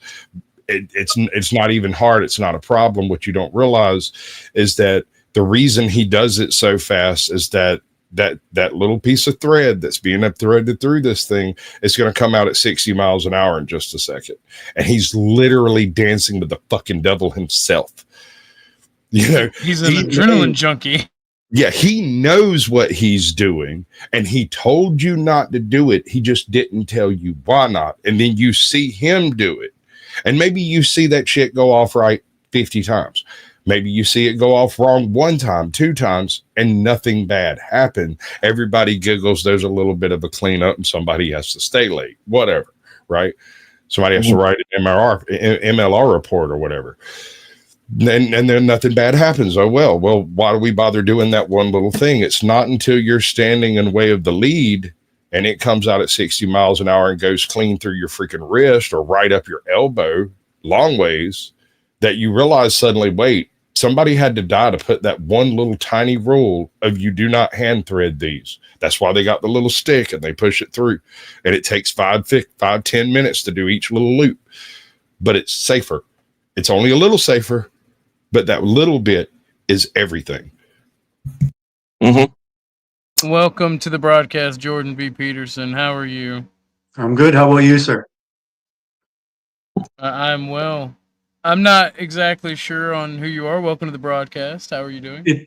It's just a name. I'm Old Joe. So the name was paid for by Sarah the Tomato. That's why I'm keeping it. Okay, what's up, Old Joe? How you doing, baby? Hey, I just got a comment to make on a stream that you did the other night, Orthodox Guy. This is a compliment for you. You were addressing some accusations that had been made about a commenter, and the personalities that were in the stream at the time were in conflict.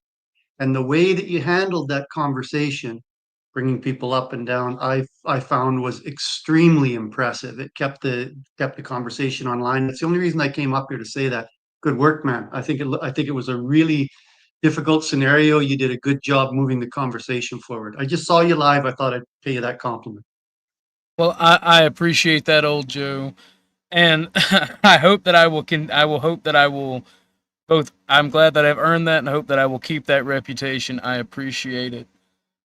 I'm gonna be. It was a bit selfish too. I don't like it when people are just arguing with each other on panel. But the drama does sell, so you let it happen, but you got to control it. It does, but if I could point to a specific example, our zebra friend, when you could see him start to become upset, you would then put him backstage, but the way you addressed it wasn't in an accusatory fashion. It was, hey man, I'm just going to keep you backstage for a little bit. And that kept him around. And if you notice, it kept him and the other party calm. Did you notice that? So the dialogue continued. That's the most important part, the dialogue. Because at the end of the day, right, a lot of these arguments are bullshit. They may have like legitimate concerns. And if Snafu is hunting predators, I wholeheartedly support that and will never try to get him to stop. I don't care how much anybody else hates him. Predators are the bane of human existence. They deserve whatever they get in life that is negative, and I hope nothing positive ever happens to them. And well, but because I have that belief and that mentality, is evidence is absolutely necessary. It's not feeling. It's not the impression that someone gives you. You have to have evidence when you make these claims. Well, here's the last thing I'll throw out there and then let Hank comment, because he's the guy that, he would have more to say about it. What if, just let me throw out a hypothetical, what type of individual would go on another person's panel using a voice changer and then clip that and try and damage somebody else's reputation using that clip? If that were the case, what does it say about that person? We call those people assholes. Or worse. Anyways, thanks for having me up, man. No problem, old Joe, and I will reply to that too. Without evidence that was Snafu or someone associated with Snafu, I will not make a claim on it, but I will say, whoever it was, because I do believe it was a voice changer, whoever it was, you are the scum of the earth, and if you are a pedo hunter, you are not helping. And it makes me kind of agree with Dennison, not necessarily about who he's talking about, but someone who would do that is probably a predator themselves.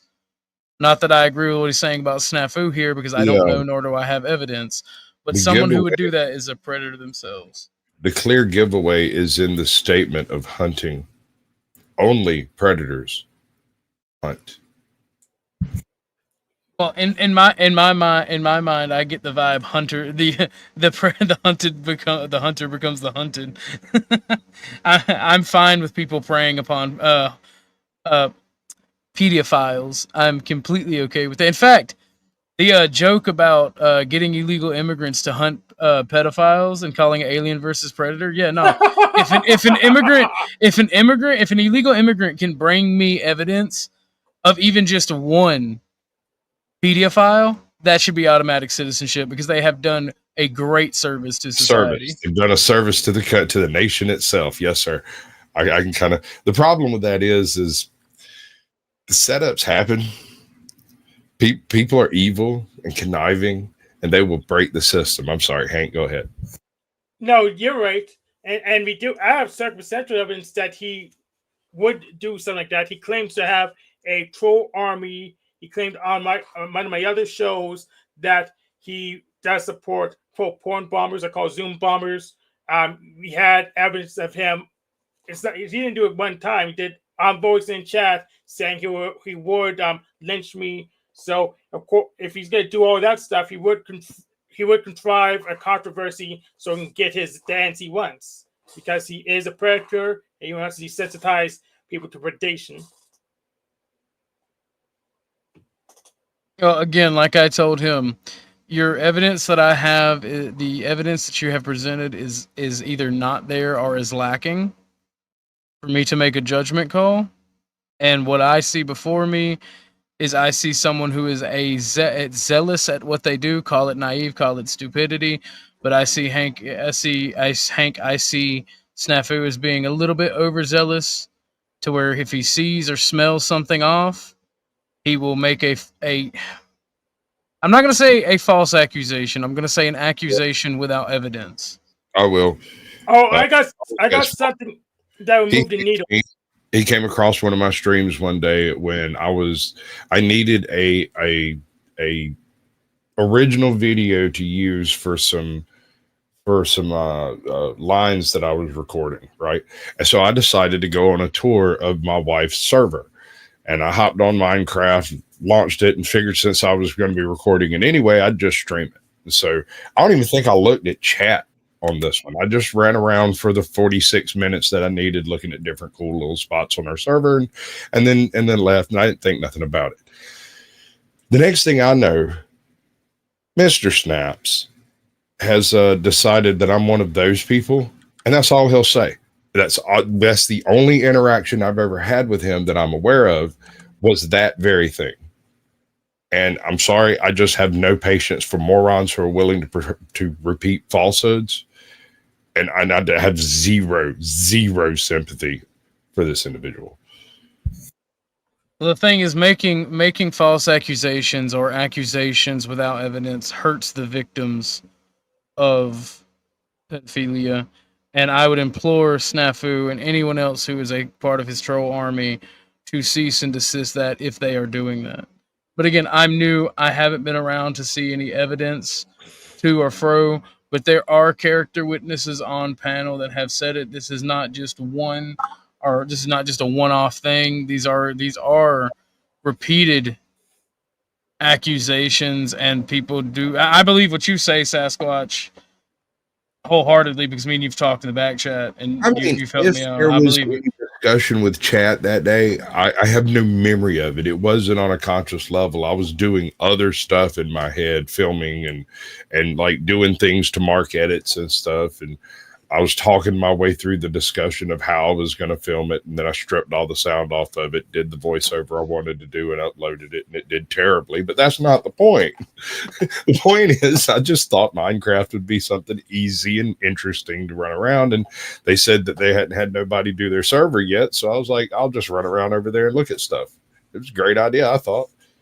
Oh, absolutely. I did see the evidence of this, and I have heard him say that to you, Dennison. And again, I will say, Snafu, I'm still giving you the benefit of the doubt, and this is directly to you because I do believe you're in the audience. If you're making false accusations, you help no one. You do make yourself look bad, and it is a net negative. So please, I implore you to stop, because you are not helping victims. You are making yourself look very bad, and ultimately hurting any potential victim that you may find and be attempting to help. Yeah, I have evidence that removed the needle. I have a clip that's enlisted of him and Officer Snaps and Pussy Paul metaversely assaulting Venus Cupcake, showing his predator optics.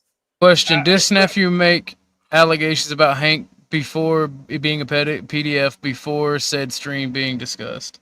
Yes. I kind of feel like that might be his go-to gotcha. I think maybe it worked one time, and he's kind of stuck on it ever since. Like, he thinks he can read it in the wheat or whatever, like he's a witch and can read it on people. But it's a case of like he's got a hammer, and so everything looks like a nail. Yeah, he's been in jail before, so it may have worked one time in jail. I did that. Okay, Hank. Well, since this is 3 minutes long, Hank, I will play this for you, and because it is from your channel, and I doubt that you will copyright strike me.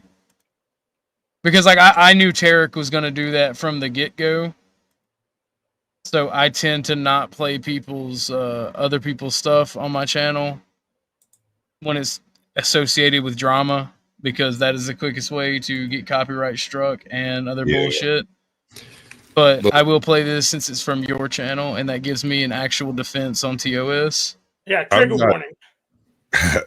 I just feel like I don't know, man. When you've got a group of snack pack chuckers like us telling you that you're a little bit off the reservation, I feel like that should invite some level of self, investigation. Look into what you're saying, because it's not just one person. And the only people who agree with you are agreed by everyone else to be Spurgs. It's weird, bro. It's just weird. Well, I, for one, love witches physically. With both hands. Well, males are like with all appendages. Okay. Well, males are magis, magi, magus. So yeah, I don't care for magi or warlocks. They don't interest me at all. But witchy women, oh man, they're wonderful. Yes, they are. I'm speaking from recent experience on this one. Voodoo ladies ain't too terrible bad neither. Oh no, all witches of all races and cultures. You know what I mean when I say witchy. They're all wonderful in my book. You're only winged knight against men, right? Oh yeah, no. Oh yeah, no. Racism does not exist towards women because if she's hot, we'd all plow them. You can only be racist towards women if you are yourself a woman. That explains the laughter that came out of you when I told you that I hadn't had any kids with my wife, but I'm trying to do an all girls mixed race soccer team of all races, like the Rainbow Warriors. The first time I said that, you giggled. It's the only time I've ever heard you giggle like that. You tittered like a little Japanese girl. Dude, because okay, so I'll just share the story. The most degenerate thing I've ever done is I was given one of my homies. I was at my adopted family's cousin's house, and he was with a white chick, right? And there was this mixed girl that was she had a crush on me. She liked me, and she wanted to ride with us. Well, I took him home, and we all know where that went. And she was talking some good shit, and I'm like, damn, I really like this. I want this to happen. And only free spot that I could see was a church parking lot. That chick did wonderful things with her mouth. I was ready to go to the pulpit and kneel afterwards. God damn, boy, I tell you what. It's fair game. If no one's watching, it's fair game. You can just do it outside many times. God was watching. It was a church parking lot. Hey, God watches everywhere. He's a pervert. I also believe that was a holy action. It was sanctified, even. Sanctified itself. Hey, no, showed up. I was gonna say I watched 2 cop cars zoom by, not one stopped, and then I saw several other vehicles, not one stopped. I see. I would too. Why do I like witches? They're wonderful. They're magical. Yeah, magical even. Listen, hold on, I got this, man. I've had to answer this question before. Witches do things with their hands that cause magic to happen. They cast literal spells with their mouth, and I prefer it when they do it to me. Exactly. And if you keep the further you go, the more magical it gets. I mean, post-nut clarity eventually takes care of all that shit, but a ride's a hell of a ride, bro. I mean, no, you have post-nut clarity for like maybe a day or two, and then when she texts you, hey, it's like, oh, intriguing. I have a spell upon me. I feel called. What do you mean you got a new candle? I'll be over about 6. But let's watch this video. Nobody even knows who the fuck running all around the man. Telling them how Paul and Snafu and OTW, how we raped her, we sexually assaulted her online. Like, you want to tell them about how that is true. I mean, we did kind of do that. You remember? Well, that's okay. I'm proud of being a metaversal raper. If she wants to fucking put me in I'll fucking rape here and there metaversally. What's up? I'll mount this bitch right now. The raping she wants it. I'll mount her too. I'll hold her down for you. What's this fucking pogo in the black dress up there doing all this talking over us? We're saying important shit. No. I can say whatever I want. Go ahead, Venus. It's all you. Go ahead and tell everyone about your metaversal rapes, your lawsuits, everything. Go ahead. Voy is everywhere. Hey, bro. People see the skill. Yeah, right.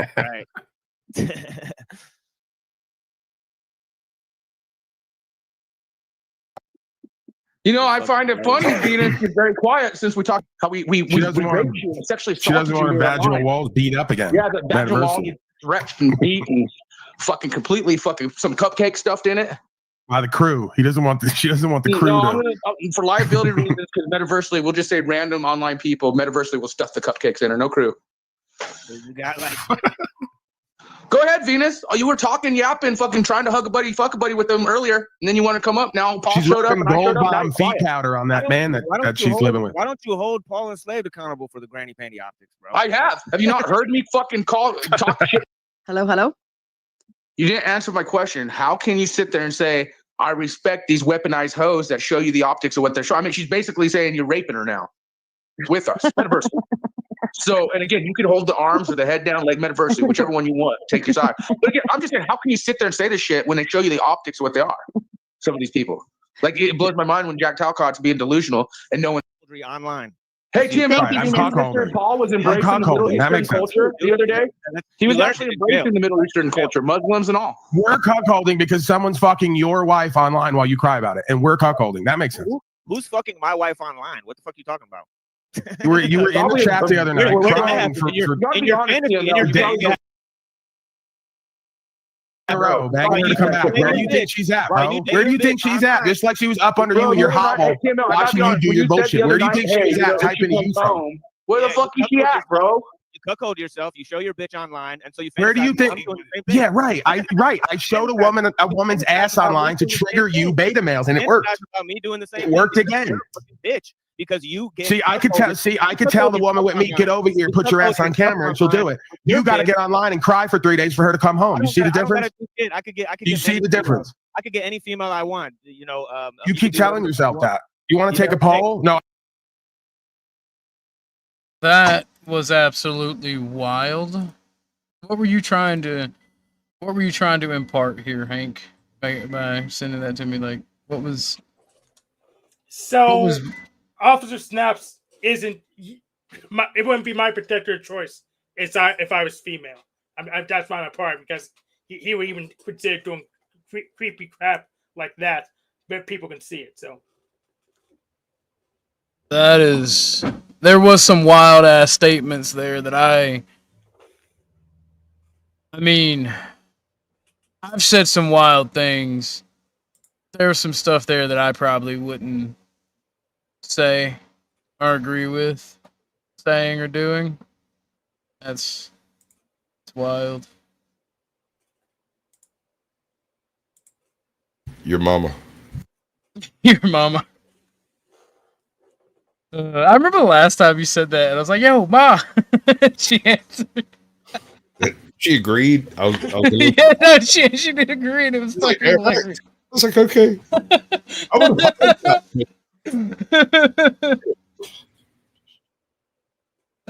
But let's getting back to the esoteric topics. Hank, what do you know about esotericism or esotericism, not esotericism? My bad. These are two very different things, sir. Pretty much most of that stuff's on the internet already.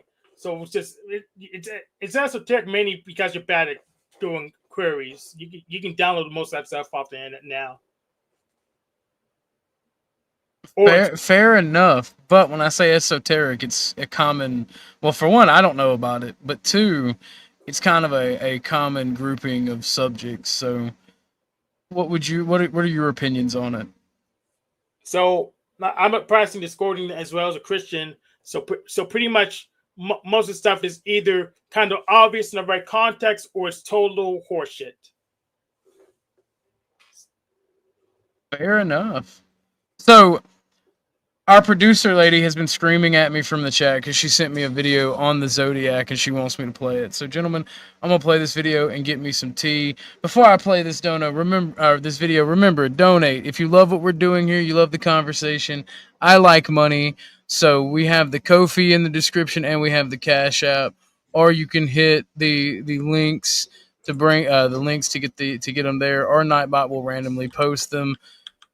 So please donate. There's another option too. You see, if you just don't like the people that we talk trash on, that's also another good reason to donate. If you've ever woken up with morning wood, you should probably give us some money. We were responsible for that.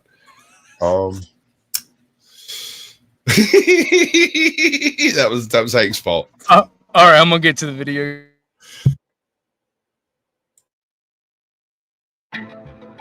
People talk a lot of shit about astrology. It has no foundation in cosmic reality. Is astrology a big part of your life, Seth? I think it's a bunch of bull.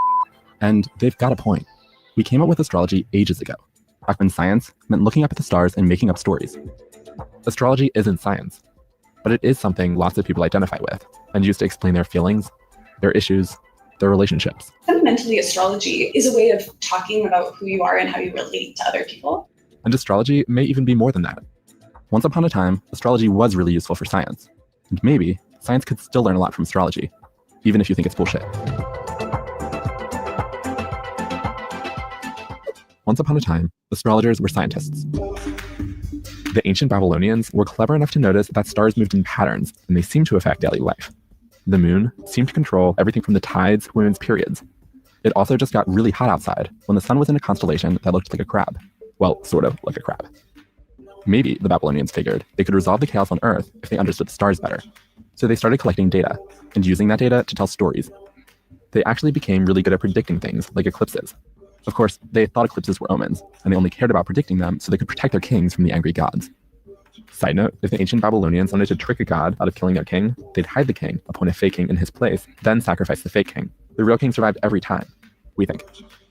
The truth, though, is that the ancient Babylonians were doing incredible astronomy for their time. Astrology was driving scientific discovery, and this was just the beginning. 2,000 years later, ancient people in Greece, and maybe India, discovered the Earth revolves like a gyroscope. This movement is called precession, and it happens incredibly slowly. But astrology required such precise observations, these people were able to notice that the Earth is, in fact, revolving on a cycle that takes tens of thousands of years to complete. The fact that they noticed this is pretty incredible. A lot of these astrologers probably understood astronomy better than most of us do today. And the discovery of precession changed astrology, too. Western astrology started correlating sun signs to the seasons, instead of to the stars. It's why your sun sign is tied to the time of year you were born. That means if you were born in the beginning of summer, you'd be a Cancer, regardless of where the crab constellation actually is in the sky. Astrology had evolved with science, but astrology had a problem. Astrology was all built around the idea that the sun, the planets, and all the stars revolved around Earth. And as science started suggesting otherwise, the astrologers made a bad bet and doubled down. Astrologers started ignoring science. Enter the scientific revolution. With new tools, like telescopes, scientists were redefining the way we understood the universe. But not everyone was on board. For years, Europe's last official court astrologer tried to defend astrology. It didn't go well. It got so bad, he started openly predicting the deaths of former friends. Scientists made him a public laughingstock to convince the rest of Europe that astrology wasn't real science. Around the same time, a college student named Isaac Newton went to the local fair and picked up an astrology book. It didn't make sense to him, but he wanted to understand it better. So he started studying mathematics, and eventually discovered that physics could explain the connections between Earth and the stars far better than astrology ever could. Astrology lost. Today, astrology is still something scientists like to make fun of, but astrology is still a popular way to understand the universe. More than 40% of Americans think astrology is at least sort of scientific, but astrologers themselves aren't very good at explaining how. One astrologer tried to tell me that quantum entanglement could explain astrology. Astrology is especially well suited to the way we communicate on the internet, from memes to horoscopes to personality quizzes. Astrology has taken over web culture. It's also taking over the apps on your phone. We were completely floored by how much response we got. That's Banu Gular, co-founder of CoStar, a new social astrology app. CoStar takes NASA data on stars and planets and turns them into personalized predictions based on algorithms tuned by professional astrologers. Gular says it doesn't actually matter if people believe in astrology. The better question, she says, is whether it helps people. CoStar was really popular from the moment it launched, rising to one of the most popular lifestyle apps in the App Store. It's hit download rates of nearly 1,000 an hour. Gular has a theory about why. On social media or whatever, everyone's got this really polished version of themselves. But using astrology, they're having really earnest conversations about who they are and what kinds of people they love and which kinds of people break their hearts and why they're having a emotional hard time. Having even a language to talk about these things with just gives people a way to do that. People don't love astrology because it's scientific. They love it because it's a powerful social tool. But maybe astrology can describe more than our emotional well-being and how we relate to others. Actually, some scientists are trying to figure out exactly how much of astrology is grounded in physical reality. And they're doing some legitimate research. Dr. Russell Foster is a circadian neuroscientist at the University of Oxford. And he says there's something about astrology that is actually pretty scientific. At its basic level, astrology is saying that when you're born will influence your biology. Foster has spent years studying how the seasons affect who you are. It's one of astrology's core ideas. And he says there's real science to back it up. For instance, schizophrenia is more common for people born during January, February, and March. Seasonal affective disorder is more common among people born in March and April. It could be changes in your mother's physiology, depending upon when you were conceived, or the sort of signals that the mother gave you after birth as a result of feeding on breast milk. There is absolutely a statistical impact of when you were born on a whole range of our different parameters. When you're born can affect everything from your lifespan to your height and weight. Your birth season can influence your personality and even your likelihood of developing an eating disorder or mental illness. Astrologers have always believed some version of that. The stars and our bodies all follow natural rhythms. And actually, that idea has made astrology an important medical tool for centuries. This story starts around 500 years ago. Astrology and medicine had a long, long marriage. That's Dr. Lauren Cassell, a philosophy of science lecturer at the University of Cambridge. Cassell studies some of the earliest surviving medical casebooks, written around the year 1600. Medical records written by doctors using astrology. At the time, lots of doctors didn't actually write things down. They would simply treat patients on the spot based on their most obvious symptoms. But doctors who used astrology did things differently. They had to draw astrological charts, and in the process, they wrote down lots of information about the patient. And they used all that information to make medical predictions, sort of like doctors do today.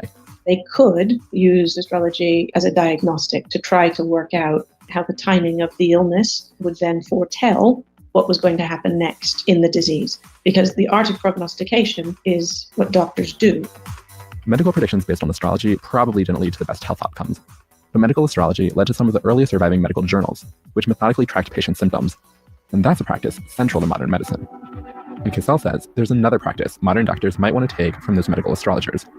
The 17th century doctors Cassell studies treated patients using remarkable amounts of information, from bodily functions, family histories, to the positions of the stars. Today, modern medicine is also learning to embrace complexity. That's especially true in what's called individualized medicine, where doctors study their patients down to the genetic level to design treatments for them specifically. As we move into individual medicine, I think there are lessons that it can learn from an older kind of medicine to actually say the complex number of factors that contribute to any single person's health and whatever illnesses they may suffer from, rather than these blanket correlations. Your sun sign or whether Mercury is in retrograde won't actually affect you. But that doesn't mean astrology has no value. Astrology can tell us a lot about how natural rhythms affect our health. It can help us reflect on our relationships and on the way we make decisions. And for what it's worth, it can help people feel connected with ancient history and the universe. Astrology isn't science, but maybe that's the wrong way to think about it. If that person tells me not to believe in astrology, I'm gonna be tempted to believe in astrology. I would have to take another good hard look at it right after he said that. I'd be like, wait a second. Yeah, astrology is just a big calendar. There's natural cycles, and of course they'll line up. So I that's where just astrology works. But I wouldn't believe there's just magic planetary pools. It's cycles line up. So I couldn't hear most of the video. I had to take a phone call. My uncle called me. I see how it is. You saddle us with that freaking vocal fry, gay ass sounding, and you go hide somewhere. I was at my computer I was trying to listen to both, but he wanted to talk to me about something, and I was like, well, I'm streaming right now, and he wanted to talk to me about that, and I'm like, let me call you back, Unc. I'm trying to pay attention to this video that I'm watching so we can then discuss it. And I get back to it, and it has like the most lispy person ever, and I'm like, I don't feel like I feel like I did a bad thing to these guys. Yeah, I've been thinking maybe you should send me some of that money back. Oh Lord. We'll start over and try again. Maybe you can earn it back. Did you put it? No, it did not come through. Not today. I'm jerking. Okay. I'm certainly not after that. So if I don't get any donuts today, I understand why. I'm just saying it wasn't great. In fact, Lauren, was that your fault? Yes, actually. Remember, the producer who sends me videos, they get the praise when they're good, but they also have to take responsibility when they're bad. Yeah, there might have to be a spanking. Well, so you didn't listen, Ortho. So you have any comments? From what I heard, I felt like he was trying to conflate scientific medicine with astrology. Correct. Well, yeah, partially correct. Pretty much, the old doctors used to use astrology instead of guessing on the spot, and our doctors just take notes like the old astrology doctors did. Yeah, no, they assembled a dossier on each patient. Is the basics here. The dossier would include their star signs, their birth signs, their sun signs, all of that stuff, but would also includes things like, what did you eat yesterday? Have you been sleeping well? Are you drinking clean water, or did you suck some stuff out from under the cow patties? Have you been eating window chips again, sir? Lauren, the answer to who's getting spanked, apparently it is going to be you and Oxycat. I think two finer choices could not have been made. It could have been me. Cock and Sasquatch like, should have been me. It's gonna be me. Oh. Well, yeah. So you're correct. There was some conflating there. Now, regardless of what he says, I'm just gonna do some branching here, some kind of make a constellation, if you will. One of the things about old things and modern day interpretations of old things is there's a little bit of distortion that happens. It's almost like, and I'm sure people have heard of, let's say, chakras, for example, right? And I think that's an ancient, Sanskrit word. And there will be the notion of, oh, I'm going to poo-poo chakras, or I don't believe in chakras. But the fact is, you're not even, you don't exist in the same context that these people use that word, and what it means, and all those other kinds of things. Right. And the problem is using the same word. You need to change it to the modern day scientific way of expressing these things. Right. Because yes, there is a flow of attention that happens in your body. Right. There is the loins. Right. That thing is a thing that does exist. And the head feels different from the feet. There is the homunculus in the brain and whatnot. There are all these things. We can use modern day terms to describe the ways in which attention flows in the body and how it affects the feeling, the whole sensorium, or whatever the fuck you want to call it. But the thing is, if you just look at, it says chakras in this book and it's saying blah, blah, blah, and then you're like, it's all bullshit. Well, it's not bullshit. This is a different language, different time, different context, and different ways of representing something, right? But the same thing that they were feeling when they sat there and did their breathing exercises and felt something and told you and said, this is the heart chakra, this is that. Is the same. You have the same, you're of the same organism. So the same thing I would suggest, or partially applies to, with something like astrology, right?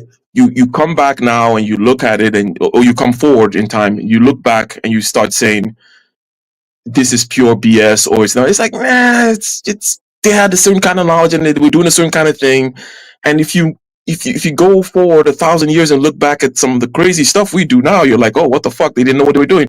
And then just one last point. In the world of chaos and making decisions, right? Sometimes you can't do anything but just roll the dice, right? In other words, we need something to help us make a decision, even in the chaotic world. Like, do I go A or do I go B? Or do I invest in this stock or invest in that stock? There's no real way to know. It's chaotic, right? If there was a way to know, then there is no way to know. But we flip a coin, right? Because we want to outsource. We feel good about, like, okay, we have some mechanism anyways. We flip a coin. We look at technical analysis on some chart. For those who are familiar with, like, trading, right? Flipping a coin, technical analysis on the chart, some crazy pie chart that some fucking guy from Fidelity sold you, or astrology, are equally random in this case. So pick your bullshit, pick your dice, pick your coin, right, and flip it, right? But in this particular regard, in terms of, like, the world is of chaos, whether it's the economy or your life, and it's your life's trajectory, there is chaos. Still, we have to make decisions. We outsource these things to things such as rolling dice and flipping coins and whatnot. And one is just as good as the other. If you're flipping coins, or if you're looking at your technical analysis, or someone else is doing astrology, you don't have you're not. I don't think you have a leg to stand on saying, "Oh, well, mine is better than yours," insofar as these are fundamentally unpredictable endeavors. Fair enough. The ancient bullshit is just as valid as the new bullshit. Cat uses money to lure men in. Well, see, I use lumberjacks to lure Cat's money in. By the way, Kat, I do. While Lauren is sending you lumberjack videos, I have lumberjack videos for you. I'm just awaiting those delicious, delicious donos. But I did find another video. 90% of Lauren's videos are good, so she gets a pass. Everybody makes mistakes. I didn't watch the video honestly, so I can't say it was bad. I did find this one, and it explains esotericism. Each large or well-known version in under 13 minutes. Yeah, his video is always good. Okay, I do like this guy. Chaos magic is a modern form of occult practice that emerged in the late 20th century.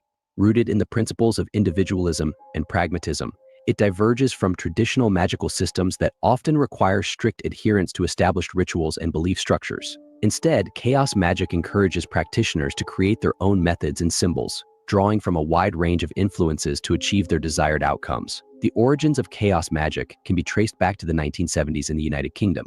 At its core, chaos magic is based on the concept that belief itself is a tool that can be manipulated to achieve magical results. Practitioners, often called chaos magicians or chaotes, believe that by altering their beliefs and using them temporarily, they can tap into the underlying chaos of the universe to manifest changes in reality. This approach allows for a high degree of experimentation and personalization, as there is no fixed dogma or pantheon to adhere to. Some common techniques include sigilization, where a practitioner creates a symbol representing their desire and then charges it with energy through meditation or ritual. Another method involves the use of altered states of consciousness, such as those induced by meditation, drugs, or intense physical activity, to facilitate magical work. Chaos magicians might also adopt and discard various belief systems as needed, seeing them as interchangeable tools rather than fixed truths.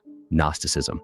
Gnosticism is a diverse and complex religious movement that emerged in the early centuries of the Common Era, primarily during the first few centuries following the life of Jesus Christ. It encompasses a variety of beliefs and practices, all centered around the pursuit of gnosis, or direct, experiential knowledge of the divine. Elements of Gnostic thought can be found in pre-Christian Jewish mysticism, Hellenistic philosophy, and various Eastern religions. Its rise is often associated with the early Christian era, roughly from the 1st to the 3rd centuries EE, when it flourished alongside the nascent Christian church. At its core, Gnosticism is based on the idea that the material world is inherently flawed or even evil, created by a lesser deity known as the demiurge. This contrasts sharply with the higher, true God who is entirely transcendent and beyond the material realm. According to Gnostic belief, human beings contain a divine spark trapped within their physical body. I just want to be the funniest thing ever, right? I don't know much about Gnosticism, but two things come to mind when I think about them. Them being the original dude bro stoner hippies, where it's like, dude bro, what if the good guy, i.e. God, was actually the bad guy? And the demiurge, the concept of the demiurge, I find interesting and absolutely hilarious. Bodies. Salvation, therefore, involves awakening this divine spark through gnosis, an intimate and esoteric knowledge of the divine mysteries, which liberates the soul from the material world and reunites it with the true God. Examples of Gnostic beliefs and practices are found in various texts and sects. The Nag Hammadi Library, discovered in Egypt in 1945, is a collection of Gnostic writings that has provided profound insights into their doctrines. These texts, such as the Gospel of Thomas and the Gospel of Philip, offer alternative interpretations of Christian teachings, emphasizing personal spiritual knowledge over orthodox dogma. Gnosticism also produced a variety of sects, each with its unique interpretations and rituals. The Sethians and Valentinians were two prominent Gnostic groups. The Sethians focused on esoteric rituals and mythological narratives involving figures like Seth, the third son of Adam and Eve. Valentinians, founded by the teacher Valentinus, integrated more closely with early Christianity, offering a sophisticated theological system that included elaborate cosmologies and sacramental practices designed to impart gnosis. Despite its suppression by Orthodox Christian authorities, Gnosticism has left a lasting legacy. So based on this video, by the way, guys, I'll be probably putting out a poll. Well, I can only do 4. So based on this video, guys, you can talk in chat. Which one of these esoteric philosophies should we actually do a deep dive into first? What would y'all be most interested in? Many of its texts were deemed heretical and destroyed, but its ideas survived and influenced later mystical and esoteric traditions. If you send me money, I'll play whatever you want me to play as long as I don't get the channel taken down. Hermeticism. Hermeticism is a spiritual, philosophical, and esoteric tradition that traces its origins to the writings attributed to I don't know, if you tell her to keep it in her pants, she might not send me that Denison booty clip anymore because I still haven't got it bookmarked. Hermes Trismegistus, a mythical figure said to be a combination of the Greek god Hermes and the Egyptian god Thoth. This tradition has profoundly influenced Western thought, especially during the Renaissance and the revival of interest in ancient wisdom. The roots of Hermeticism lie in the syncretic blend of Greek, Egyptian, and Near Eastern cultures in the early centuries of the Common Era, particularly during the Hellenistic period. The texts attributed to Hermes Trismegistus, known as the Hermetica, were written between the 1st and 3rd centuries EE. These writings cover a wide range of topics, including philosophy, astrology, alchemy, and theology. At its core, Hermeticism is based on the belief in a single, transcendent God who is the source of all creation. This divine source is both immanent and transcendent, existing within the material world while also surpassing it. Central to Hermetic thought is the idea of a correspondence between the macrocosm, the universe, and the microcosm, the individual human being, encapsulated in the famous Hermetic axiom, as above, so below. Hermeticism also emphasizes the pursuit of gnosis, or direct knowledge of the divine. This knowledge is not merely intellectual but experiential, attained through spiritual practices and inner transformation. Key concepts include the idea of the divine mind nous, the unity of all existence, and the transformative power of alchemy, not just as a physical process, but as a metaphor for spiritual purification and enlightenment. Examples of Hermetic practice are varied and often deeply symbolic. Hermeticists engage in rituals, meditations, and the study of sacred texts to align themselves with the divine order. One notable historical example is the Renaissance philosopher Marsilio Ficino, who translated the Hermetic texts into Latin and integrated their teachings into the broader intellectual revival of that period.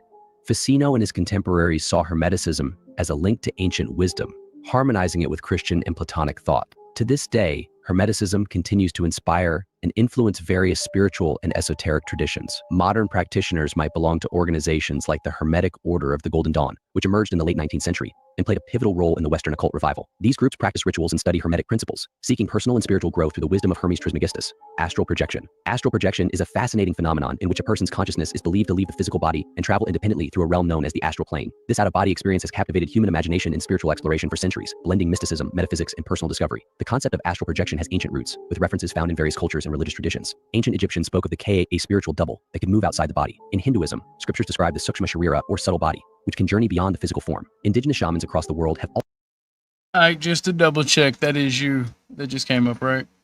Correct, yes. also engaged in practices that could be seen as forms of astral travel. In the modern Western context, astral projection gained prominence in the late 19th and early 20th centuries, particularly through the works of theosophists like Helena Blavatsky and later esoteric writers. These thinkers integrated ancient beliefs with contemporary spiritual and philosophical ideas, popularizing the concept within the broader New Age movement. The basic concept of astral projection centers around the idea that humans possess not just a physical body, but also a subtle or astral body that... Oh, damn, that is a great question, D3. That is... And it's not just the internet, too. That could be television, like news from across the world. Yeah, it's called telephony. It's called what, Hank? Telephony. Telephony. Telegraphy.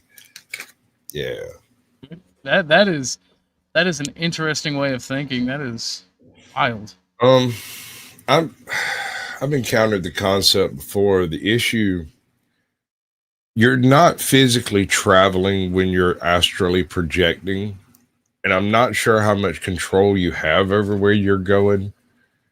And then when you look at the internet, it is exactly the same. So maybe. I don't know. What is it? Thursday? On Thursdays, I say no, it's not the same. Every other Tuesday it is though, right? No, it's every other day or so. It's like I told you my Sasquatch story, right? I've heard many Sasquatch stories. I don't know. Did you see yourself in the mirror? That I saw, like the reason I call myself Caucasian Sasquatch. Oh no, you have not. I can't believe I'm about to make me some more tea, but I'm gonna turn my speaker on and I'm just gonna listen to this one. No, I'll wait till you get back. But the point of it is, he was a bikini wax away from voting Democrat. On Tuesdays and Thursdays, he's a dude in a fur coat. All other days, he's a Sasquatch.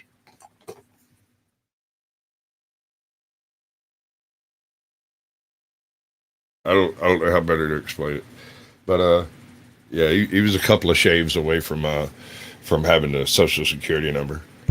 Can separate from the physical form and travel independently. This astral body is connected to the physical body by a silver cord, which ensures the traveler can return safely. During astral projection, the consciousness shifts from the physical to the astral body, allowing experiences in different planes of existence. Many practitioners use meditation, visualization, or specific breathing techniques to induce an out-of-body experience. For instance, someone might lie down in a quiet place, focus on relaxing each part of their body, and then visualize their astral body slowly rising and floating away. Others might use more ritualistic methods, such as chanting or the use of crystals, to facilitate the experience. Reports of astral projection experiences vary widely. Some people describe floating above their own bodies, seeing themselves from an outside perspective. Others recount traveling to distant places, meeting spiritual beings, or exploring fantastical landscapes on the astral plane. While these experiences can be profoundly transformative, skeptics argue that they may be a form of lucid dreaming or a psychological phenomenon, rather than a literal departure from the body. Despite scientific skepticism, astral projection continues to be a topic of interest and practice in contemporary spirituality. Many New Age and esoteric traditions incorporate astral travel into their teachings, viewing it as a tool for spiritual growth, self-discovery, and healing.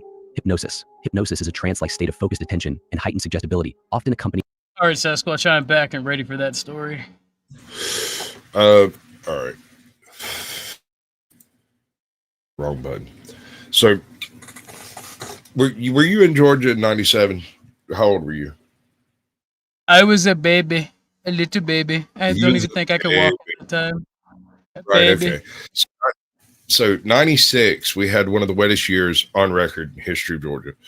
97 was one of the driest years. If I remember right, we had like 39 days straight without rain, and not a whole lot of rain before or after those 2 dates. And I've told you before, I live in a swamp. So I was 14, somewhere between 12 and 14 at the time, and I'd have to do the math to know exactly. 18, 17. Anyway, I decided that I wanted to go hunting. And so I grabbed my little 22 and a little bag, and I went out and wandered around. And, in the middle of summer, it's like middle of August, it's hot as hell. It's so hot and dry, the mosquitoes have stopped being an issue. In the swamps where it's usually 20 foot deep of water, there was grass growing across under the trees. You couldn't find a deer anywhere because they were so far back in water that they were not out in the fields where you'd expect to see them. All of the deer were conglomerating around cattle troughs and stuff. Like they went to where the water was. So I go out, 6 a.m. trying to get it done before it got too hot.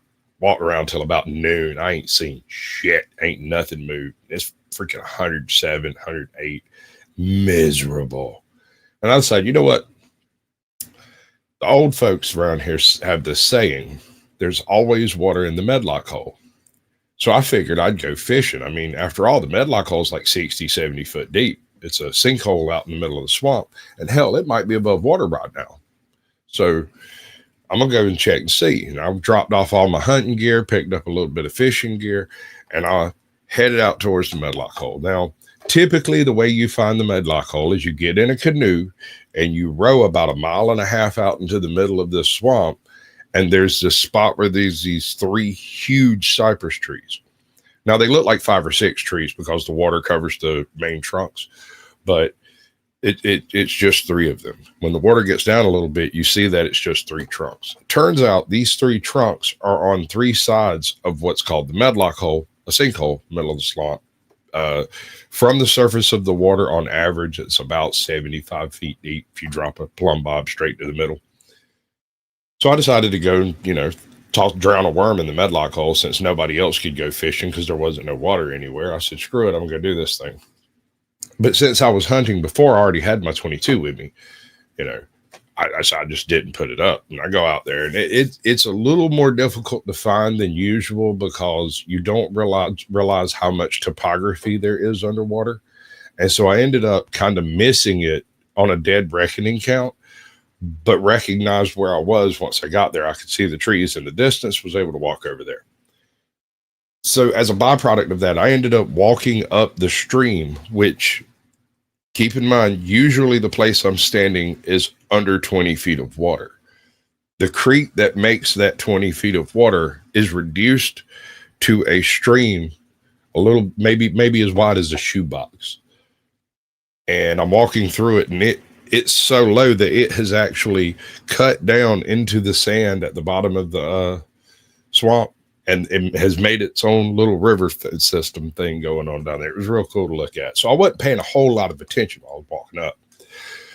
When I got up to where you could see between the three trees and three things became immediately obvious, I just snuck up on some dude. That water is disgusting, and that guy's drinking it.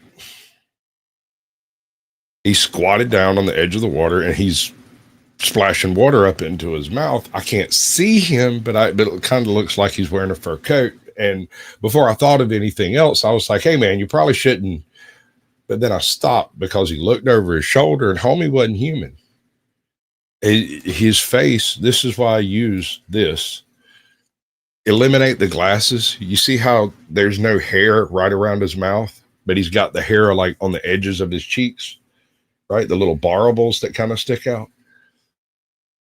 Looks more ape than man. The nose was a little too flat, not quite there. And I'm utterly astounded by the whole thing. Like I just trail off because that's not a dude, right? So I'm rendered speechless. I just stand there, and he gives me this look of disappointment. He wasn't mad. He was more upset that I had snuck up on him than he was anything else. And keep in mind, the only reason I was able to sneak up on him is because all of the water was gone, and it was like white, fluffy sugar sand across the bottom of the place. So dead silent walking up there as far as noise I was making. I tried to tell him that he shouldn't drink that, and it kind of trails off. And he just stands up, steps up on one of the little cypress knees, and kind of not really hops. It's as though he did a weird rolling kind of walk. The knees didn't seem to be quite right. When he stepped over this, he stepped directly up on top of it, but didn't rise up. He just left his knee bent and just pulled his other leg over the top of it. And it all worked. It looked really strange to me. And he walked away, and I let him. And I walked over and looked at the footprints he left. And homie was about 6'4", built like a European footballer, like a soccer player. You know, not super beefy, but not an ounce of fat anywhere, and smelled just like rotten cabbage. Now,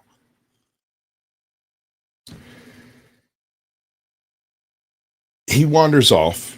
The second he's in front of trees, grass, that type of stuff, he just fucking disappears, dude. The color of his pelt, which is really hard to explain. If you've ever seen a tortoiseshell cat, looks like dappled light and shadow on pine straw. If he had been standing 5 foot to the right or 5 foot to the left, I would have walked right past him and never noticed him. It was that flawless. But, you know, there's an addendum to that. The guy that owns that property was going to build a house out there, and he went out. He took him and a buddy of his went out there, stayed for a couple of days, and then left. And then they came back and cut down a bunch of trees across the road to keep anybody from going back there, and they put the land in a trust. You think they got a visit? Like, hey, don't fuck with shit. I don't. Well, I mean, if I'd owned the land, I might have done the same thing at the time, because, I mean, he was a bikini wax away from voting Democrat, dude.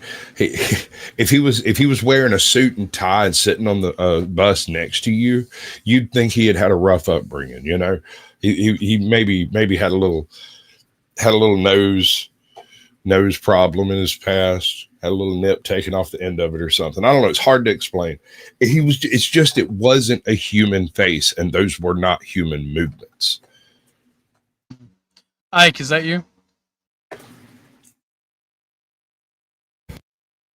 Well, I'll give Ike or whoever that is time to get to their mic. In the meantime, men, avert your eyes. Miss Snow has given a donation for all you ladies to enjoy the new dono clip for you ladies. Oxycat, it is not a lumberjack, but it is in the same vein. And for the other ladies, I know that y'all like food and muscular men, and y'all can thank Lauren for digging this bad boy out. Ladies, thank you for the money and the support.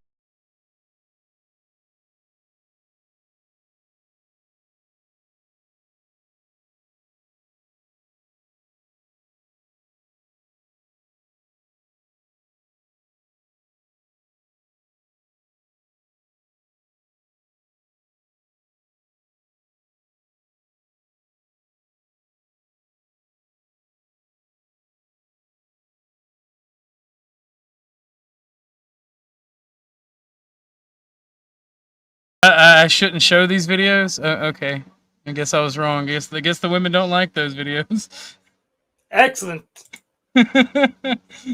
Got it going like a turbo vet. Now we can threaten them with the videos and don't give you money. That's awesome. Oh wait, hold on. They're about to riot. Hold on. Let me finish.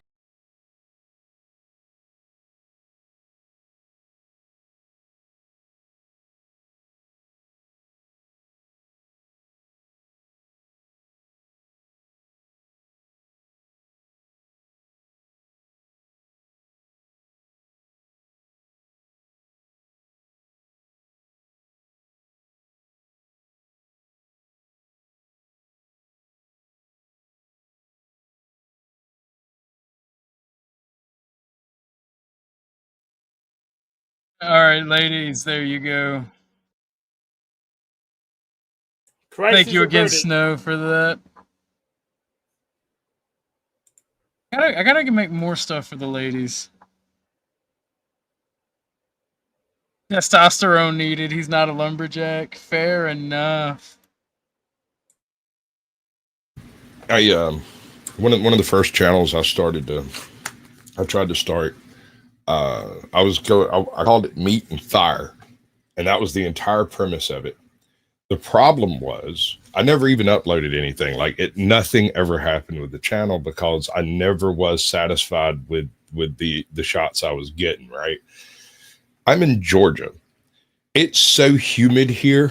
In order for a camera to not get fucked up, you have to be inside. You have to. I ruined a camera trying to film some crap outside while I was cooking with Meat and Fire. Yeah. Speaking of, right? So my homie, he's running into the same problem. He wants to do a YouTube channel, a thirst trap for the ladies, because he's a bodybuilder, but he's tall and skinny. So he wants to get a paper bag without a logo on it, put it over his face, and draw like funny things on it, and just work out for the camera. All right, that's a great idea, but you need to go a step further with this one. Many moons ago, there was a scheme that was perpetrated by a group of comedians referred to as the Unknown or Nameless Comic. Are you familiar with the Unknown Comic? I am not. Okay, check this out. Steve Martin, Chevy Chase, who's the other dude? There's another dude in that group. Maybe Dan Aykroyd, maybe anyway, there was this comedian who would pop up at comedy shows, do a full walk-on as if he owned the freaking joint, and then leave with 0 credits. He was always killing it, and it was always unbelievable. And he would go on stage with a paper bag over his head with like eye holes cut out and a mouth hole cut out, and he would go up, basically roast the audience, and then leave suddenly. Like he'd be mid-joke and just set the mic down and walk out. Everyone thought it was Steve Martin for a while. And then one night he did a stand-up gig and the Nameless Comic shows up. And so everybody's like, okay, it's Chevy Chase. And then one night he's doing a gig and the Nameless Comic shows up, just poof, out of the freaking audience.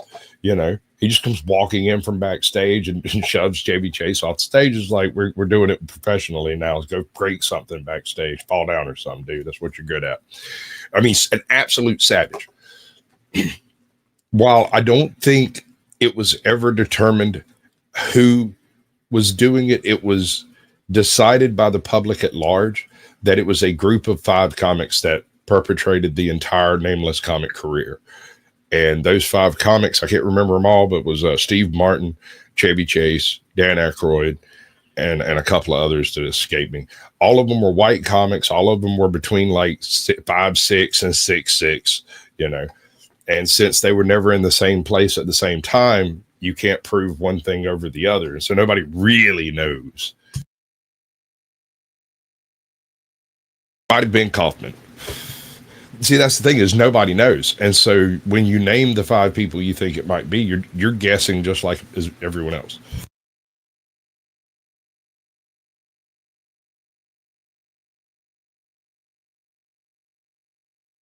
That is wild.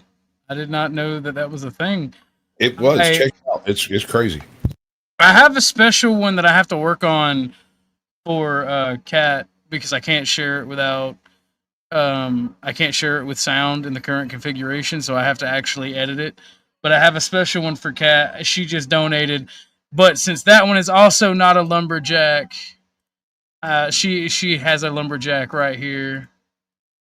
Thank you, Cat, for that dono. Here's you a lumberjack, darling.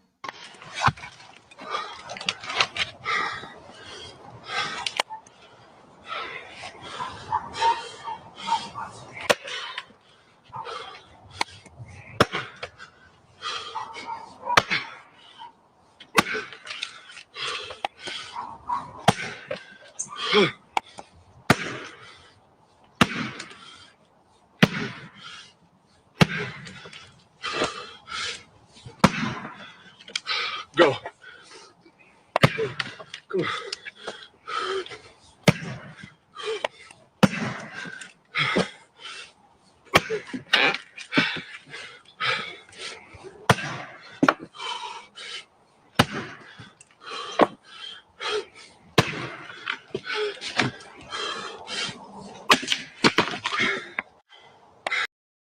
Yeah, chop up those kids. He wasn't feeling like a bodybuilder. He was actually strong, functional strength. A lumberjack would use a chainsaw. Hey, look, I don't know why y'all hate that I give the women what they want, but that's what Cat wanted. I'm sorry. She has good taste. Getting back onto the main topic. So again, like based off this video, which forms of esotericism would you guys like to see a deep dive, or not even a deep dive, just a conversation on, or a deeper dive into? By deep relaxation. It's a technique that has fascinated people for centuries, bridging the gap between science and mysticism. The origins of hypnosis can be traced back to ancient times. References to trance-like states are found in the practices of ancient Egyptian sleep temples, where priests would induce a state of deep relaxation to promote healing.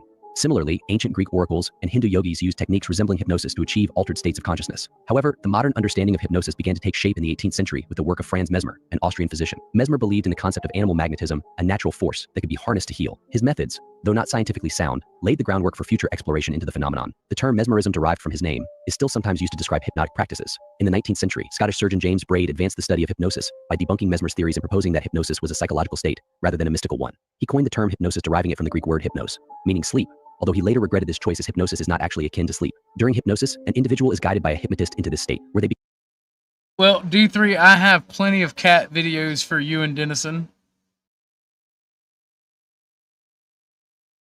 become more open to suggestions. This can lead to changes in perception, memory, and behavior. It's important to note that despite popular myths, a person under hypnosis retains control and cannot be made to act against their will. Examples of hypnosis in practice are diverse. Clinical hypnosis is used in psychotherapy to help patients manage pain, reduce stress, overcome phobias, and change harmful habits like smoking. For instance, a hypnotherapist might help a patient visualize a state of calm to alleviate anxiety or use positive suggestions to boost self-confidence. Stage hypnosis, on the other hand, is performed for entertainment purposes. Here, a hypnotist might invite volunteers from the audience to experience humorous or astonishing scenarios while under hypnosis. While these shows can be entertaining, they often perpetuate misconceptions about the nature of hypnosis. Hypnosis remains a valuable tool in contemporary therapy and medicine. It is used to complement conventional treatments for conditions such as chronic pain, irritable bowel syndrome, and PTSD. Hypnotherapy is recognized by medical associations and is often integrated into treatment plans to enhance overall well-being. Paganism. Paganism is a broad term that encompasses various spiritual and religious traditions rooted in the worship of nature and polytheism. It dates back to ancient times, long before the advent of the major monotheistic religions, and includes diverse practices and beliefs. Historically, paganism is associated with the pre-Christian religions of Europe.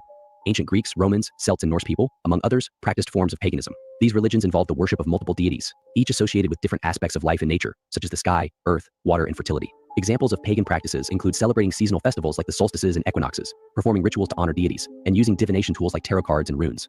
Modern pagans, often referred to as neo-pagans, continue these traditions. Wicca, a contemporary form of paganism founded in the mid-20th century by Gerald Gardner, is one of the most well-known neo-pagan paths. Today, paganism I don't view that as pagan because I've done a dive when I was in Job Corps. A Wiccan friend of mine who was a guy, which is the only male Wiccan I've ever met, got really pissed off at me because we did a deep dive into that, and it turned out Jared Gardner was just a dude who wanted to sleep with underage women in the 1800s. So Crazy how that works. Is experiencing a revival, with individuals and communities worldwide embracing its practices. Alchemy. Alchemy is an ancient practice that combines elements of science, philosophy, and mysticism. Its origins can be traced back to ancient Egypt, India, and China, with the earliest records appearing around 300 BCE. The practice later spread to the Islamic world and medieval Europe, evolving significantly over the centuries. At its core, alchemy is based on the belief that the universe is composed of 4 basic elements: earth, water, air, and fire. Alchemists sought to understand and manipulate these elements to achieve 2 main goals: the transmutation of base metals into noble metals, such as turning lead into gold, and the creation of the Philosopher's Stone, a substance believed to grant immortality and perfect health. Examples of alchemical practice include the creation of elixirs and potions, the study of the properties of metals and minerals, and the development of complex laboratory techniques.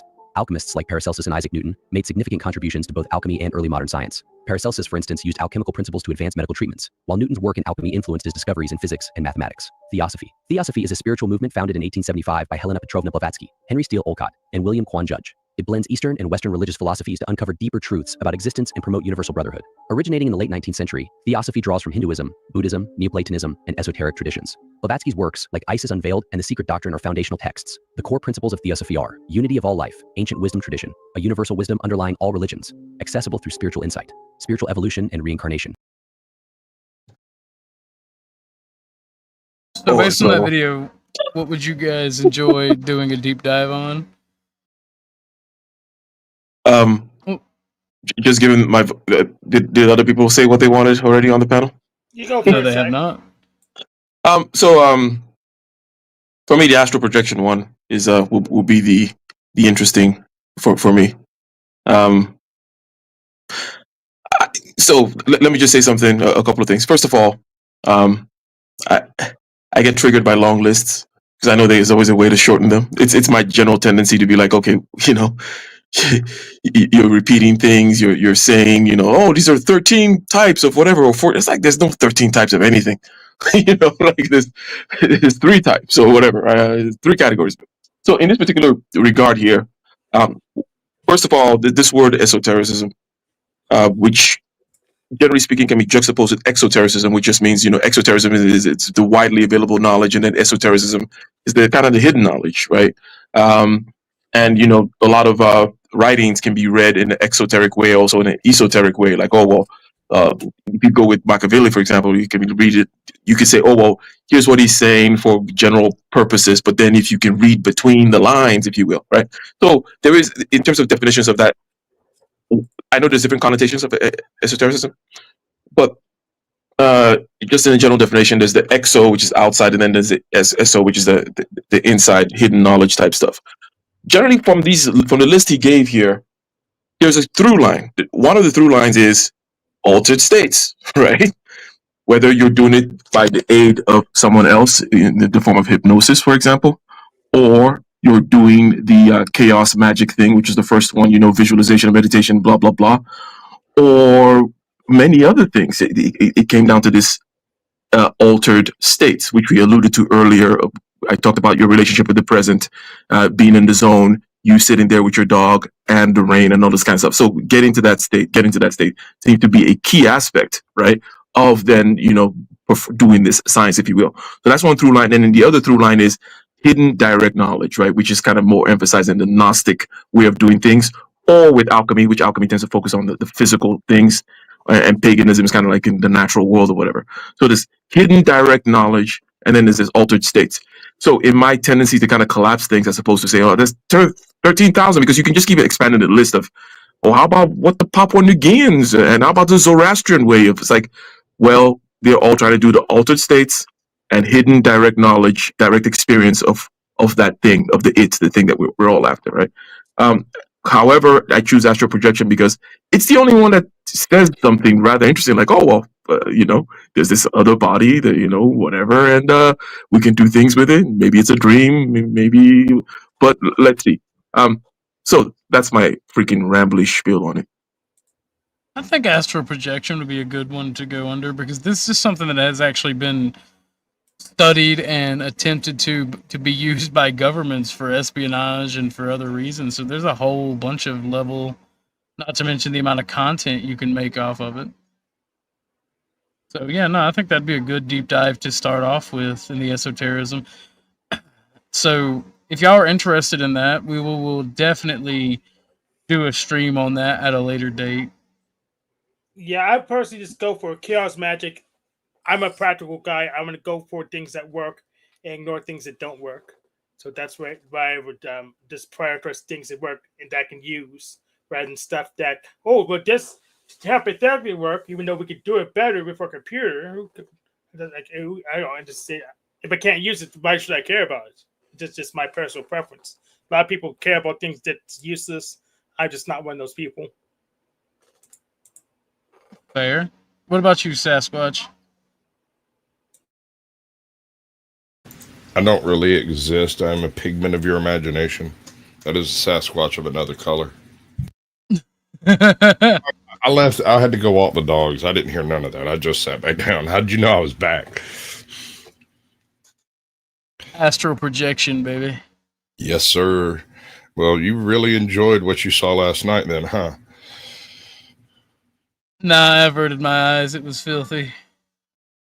Well, you shouldn't have, dude. It was a learning experience. I actually picked this chick up. Check. Dude, I was about to make that joke. I was saying once you picked her up, put her legs behind her head, I was done. Yeah, right. I hit her up. This is exactly what I did. I sent her a message that said, send me a picture of your shoes. And about 20 minutes goes by, nothing happens. And directly a pair of old ratty ass Crocs come back. And I said, nice shoes, what the fuck? You knew the answer to that with the Crocs. Pretty much. The fact that she answered, she was interested enough. Wonder where that was going. It's a bit late, but I try to do a little bit of comedy, and since we are all, since it's still July, even though it's not the 4th, I feel like this would be funny to watch. Just arrived in the colonies because there was some bitching over a tiny 3% tax. Not that big a deal, but whatever, this shit'll be easy. What the actual fuck? Where the hell are they? Unless they're lined up 10 feet in front of me wearing bright blue uniforms, I can't see them. These guys are such assholes. What kind of a dickhead doesn't line up in a straight line and patiently take turns shooting one another? These colonials are worse than gonorrhea. They hide behind trees and pick us off while we pass through single file wearing bright red.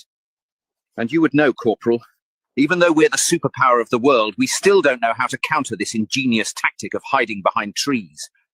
God damn, we've been here 8 years and are just getting our shit pushed in. These boys weren't kidding. They really do hate taxes.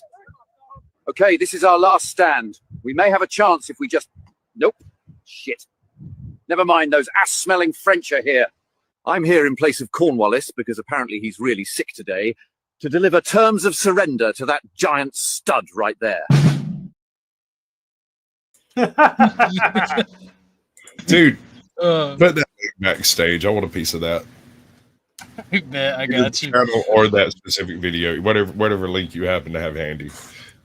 I got you. Have I showed you the clean grease video? No, you have not. Dude, I love AI. I don't care what anyone says, and that is the reason I love AI. All right. Now we're 50% tax slave. Here's the thing, right? It's not necessarily the taxes that made everybody mad. It was the taxation without representation. And as soon as people realize that we realize that we're not being represented by our government, I think then people are going to get mad again. I kind of suspect that just happened with this. I'm going to Sunday, I'm doing the blast radius, and you know for a fact that the conversation about the Epstein files is going to come up, and I'm going to do the White House narrative. Oh my Lord.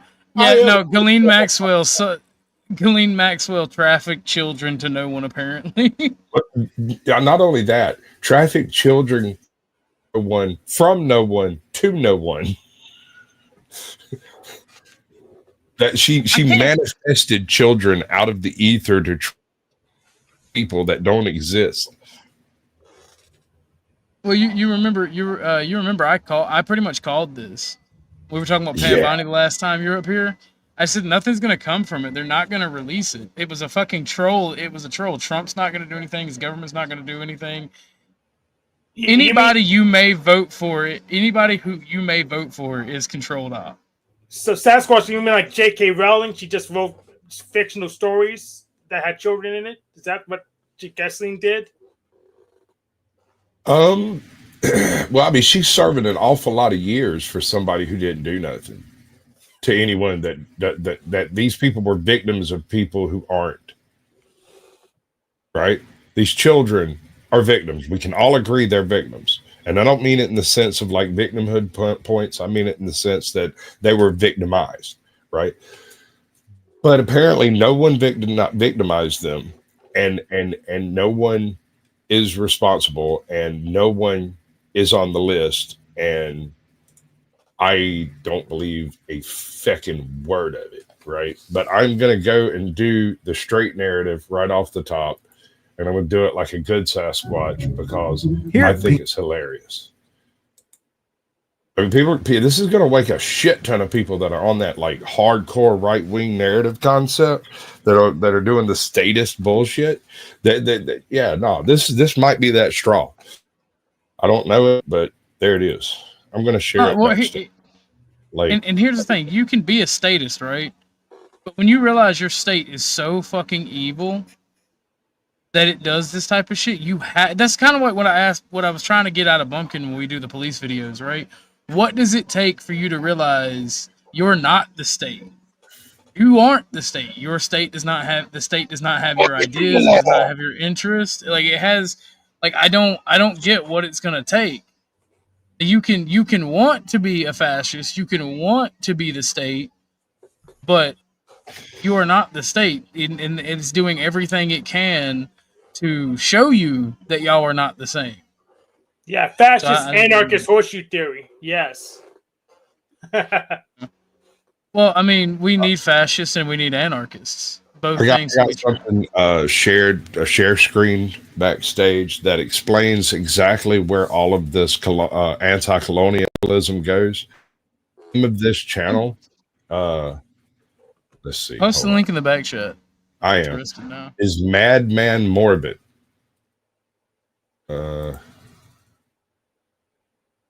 I'll drop the video link in a minute. I have no idea where Peen Grease came from. It popped up like 12 days ago and has made like 2 or 3 videos. This is the one that really knocked it out of the park. Check this shit out.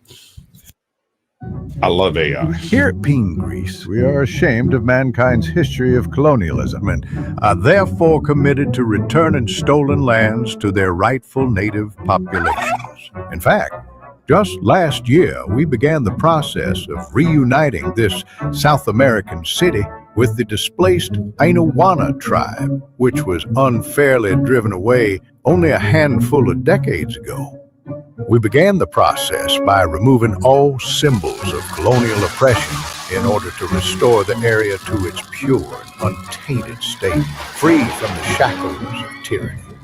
We then collected the proud Ainawana from their desperate situation and proudly presented them with their rightful heritage.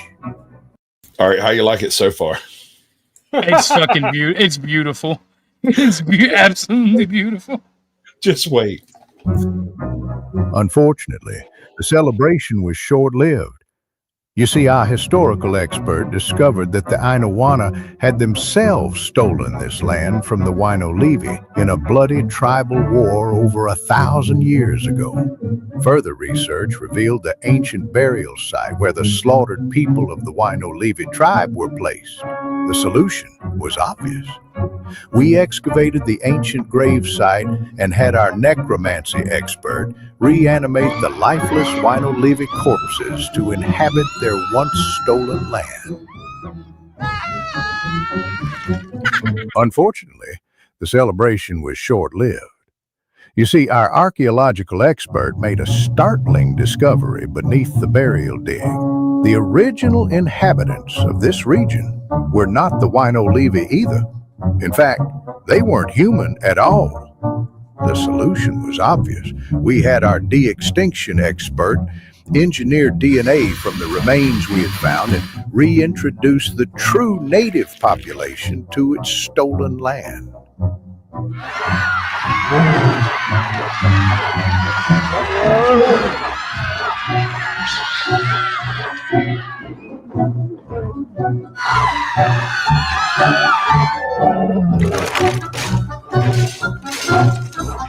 Unfortunately, the celebration was short-lived.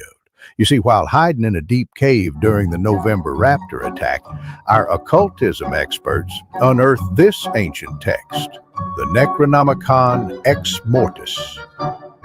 From its blood-inked page, discovered that the one and true original inhabitant of this land was none other than Cthulhu himself. The solution was obvious. Our linguistic expert recited the mystic dark passages from the flesh-bound Book of the Dead, summoning the ancient unspeakable evil to reclaim its rightful heritage.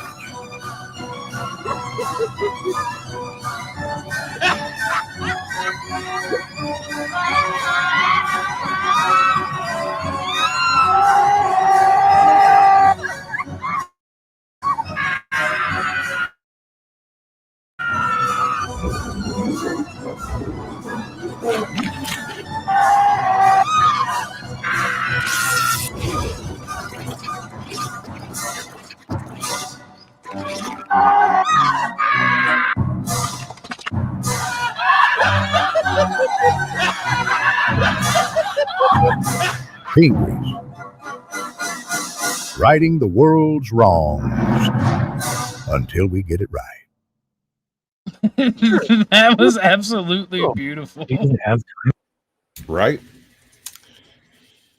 Oh man, that is crazy. Yeah, that's a really good place to end it. At least for me. See you guys later. Later. See you later, Hank. I think Hank's right. We're almost 3 hours in. If you guys want an extension, I'll give us to the last 10 minutes to get one. It's $10 for 30 minutes, 15 for an hour. But no, that was fucking beautiful. I'm actually gonna pull up some more videos of his because he's only got a couple of those. The rest of them are like the kind of stuff every YouTuber does when they're first starting a channel. It's like a dog running down a street, a cloud that looks funny.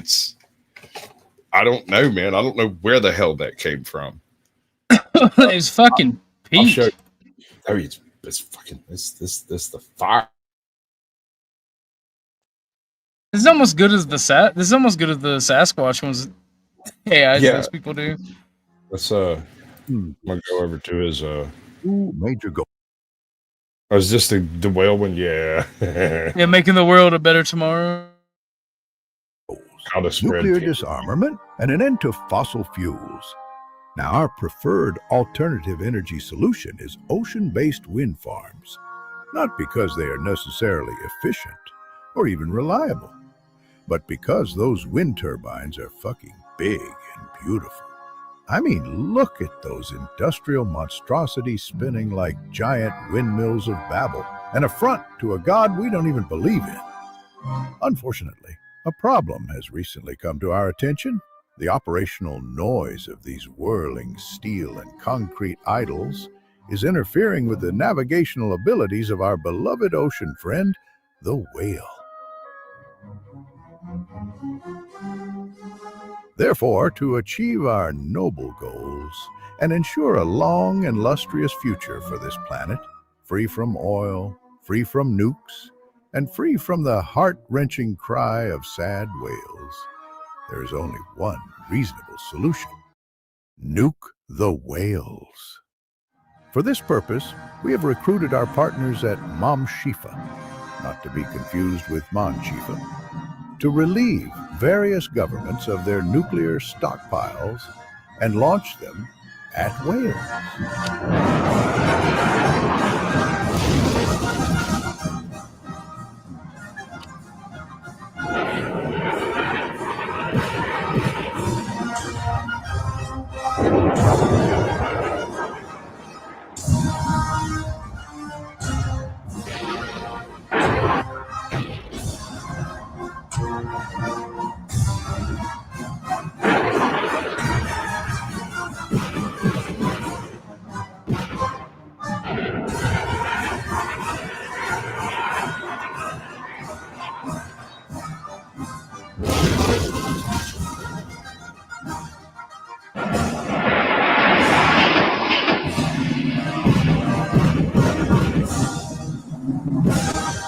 Being Greece, building a better tomorrow by destroying today.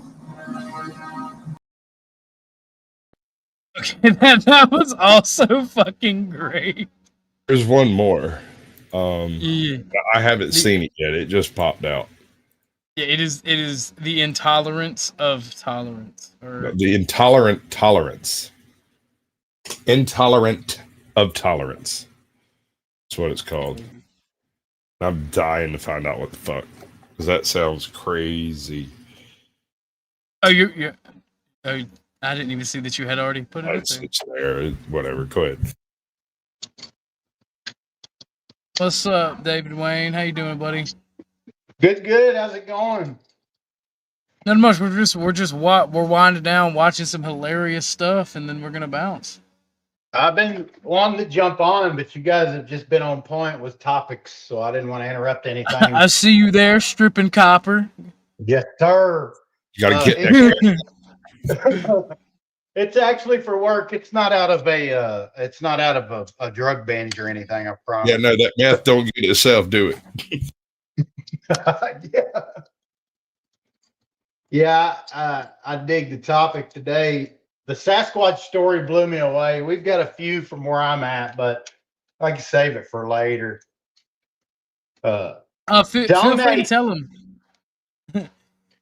Well, donate. And donate. Give me your money. I like your money. So I've got time to tell my story. That might not be a good grift. Nobody cares. I'm gonna play this video, all right? You don't know unless you try. Yeah, that's the thing about grifting. You never know it's good until it turns out good or bad. Right. Here at Being Grease, we believe that racism, like COVID, is a vicious killer that spreads rapidly and infects the most vulnerable, like your grandmother. It is for this reason that we leapt into action when we heard about the trouble brewing in this small Pacific Northwest town. You see, what had started as a minor dispute over merchandising rights between two reputable minority youth groups, the Black Snakes and Las Serpientes Negras, was taken out of context and blown out of all proportion by the prejudicial townsfolk.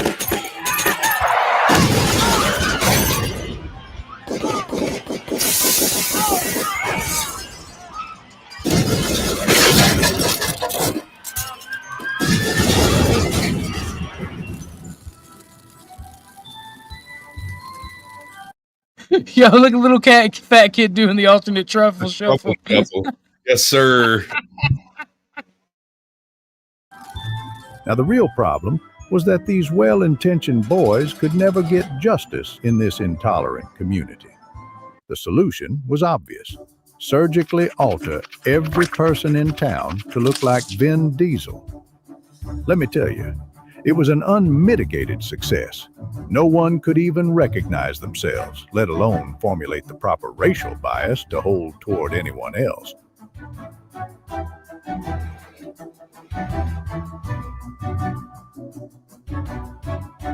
Unfortunately, the celebration was short-lived. You see, it turns out that the cold-hearted bank manager had plans to sell the town in order to build an elite resort, putting at risk the newfound racial harmony. The solution was obvious. The local residents set off on an epic adventure in search of the fabled treasure of the infamous pirate Three-Eyed Willie. Now freed from the oppression of prejudice, they braved the caverns running deep beneath their town, avoiding booby traps, solving puzzles, and in the end, finding the lost treasure. Unfortunately, the celebration was short-lived. You see, our legal experts found that the treasure was, in fact, the rightful property of Three-Eyed Willie's one true heir, who, as fate would have it, was the bank manager. On the bright side, the now raceless group was finally able to have a fair trial. Unfortunately, they were found guilty of trespassing and grave robbing and faced 2 lifetimes in prison. The solution was obvious. To pay off their debt to society, the town's former residents would work in indentured servitude at the newly completed resort. And since the former residents no longer had any discernible racial identity, we could hardly find the arrangement problematic. Peen grease. Erasing racism, one race at a time. That's the answer. Okay, that is absolutely wonderful. It's the final solution, but more so. The ultimate solution, if you will.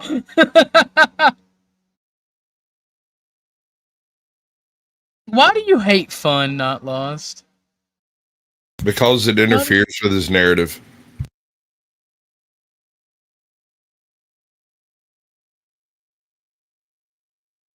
I need to get there. So Flo has a very distinct laugh, and whenever Not Lost says something that's anti-fun, I should get the flip video.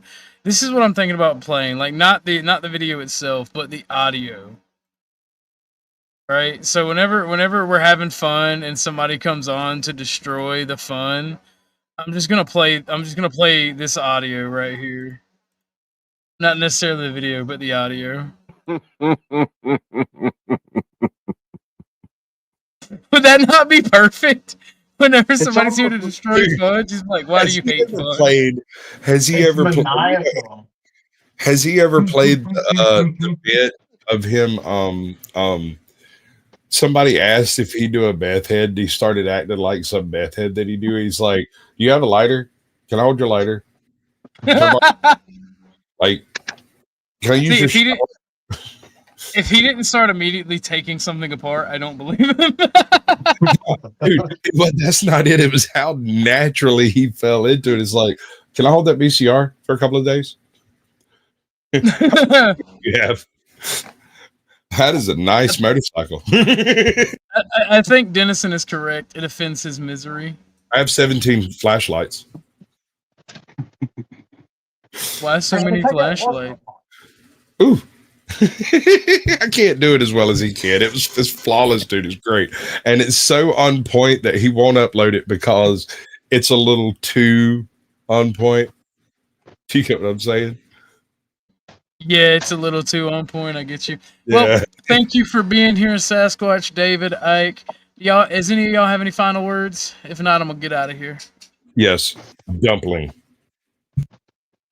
That is, bro. Next time I go to Walmart, I'm gonna fucking, instead of saying testicles, I'm like, attention Walmart customers, attention Walmart customers, dumpling. That is all.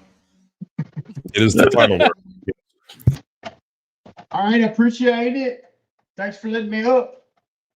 No problem, David. I wish you could have came up sooner. Well, there wasn't anything I had to contribute, man. I was a victim of everything. I was taking it in. My dad's here with me, and I told him, I was like, I want to jump up there real quick, but I don't want to ruin the topic. You know, you guys was all over it, and I was going to do my, cage. I was going to do my, hey, look at all this stuff. Ain't that cool? But I didn't want to interrupt y'all. Y'all had it going on today. W stream. Thank you, David. That means a lot. Ike, you got any final words, Bubba? No, just other than thank you very much. Until next time. No problem, Mike. It's always a pleasure. It's always a pleasure to have anybody who comes on the panel. I seem to have the opposite effect of Dusty. I have grounded, nice people come on my panel 90% of the time, and either very intelligent or very entertaining. And we just wait till we get over there and become chaotic. Well, I completely ignored the thing with the thing and the person popping up because I don't care. Not the right stream. None of my business. I don't care. Yeah.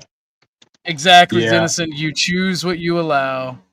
Choose what you allow. Now, I'm gonna partially listen to Dennison. Only when it is profitable am I going to engage in the drama. Profitable can mean with money or fun. But thank you guys. I love all of you. I appreciate you guys being here. I will see y'all either later tonight or tomorrow whenever I decide to stream again. I will try to get y'all a morning show out. I'm getting back in the mood and the swing of waking up relatively early, about 8 o'clock. Well, not really early. That's when you're kind of supposed to wake up, in my opinion. But about 8 o'clock, and I'll probably be usually going live at 9 or 10. But if not, it'll be the normal time or place, which is from about 3 to 8. So Get y'all those have notifications. Get them Oh yeah, hit the notifications notification going. bell. For sure. But much love. Thank you for coming up, David. Y'all have a wonderful time. God bless you all. Be safe, and I'll see you on the next one. And Tropicana gets its roof torn off, Tropicana Stadium that the Tampa Bay Rays play in. And if you look into it, Tropicana Orange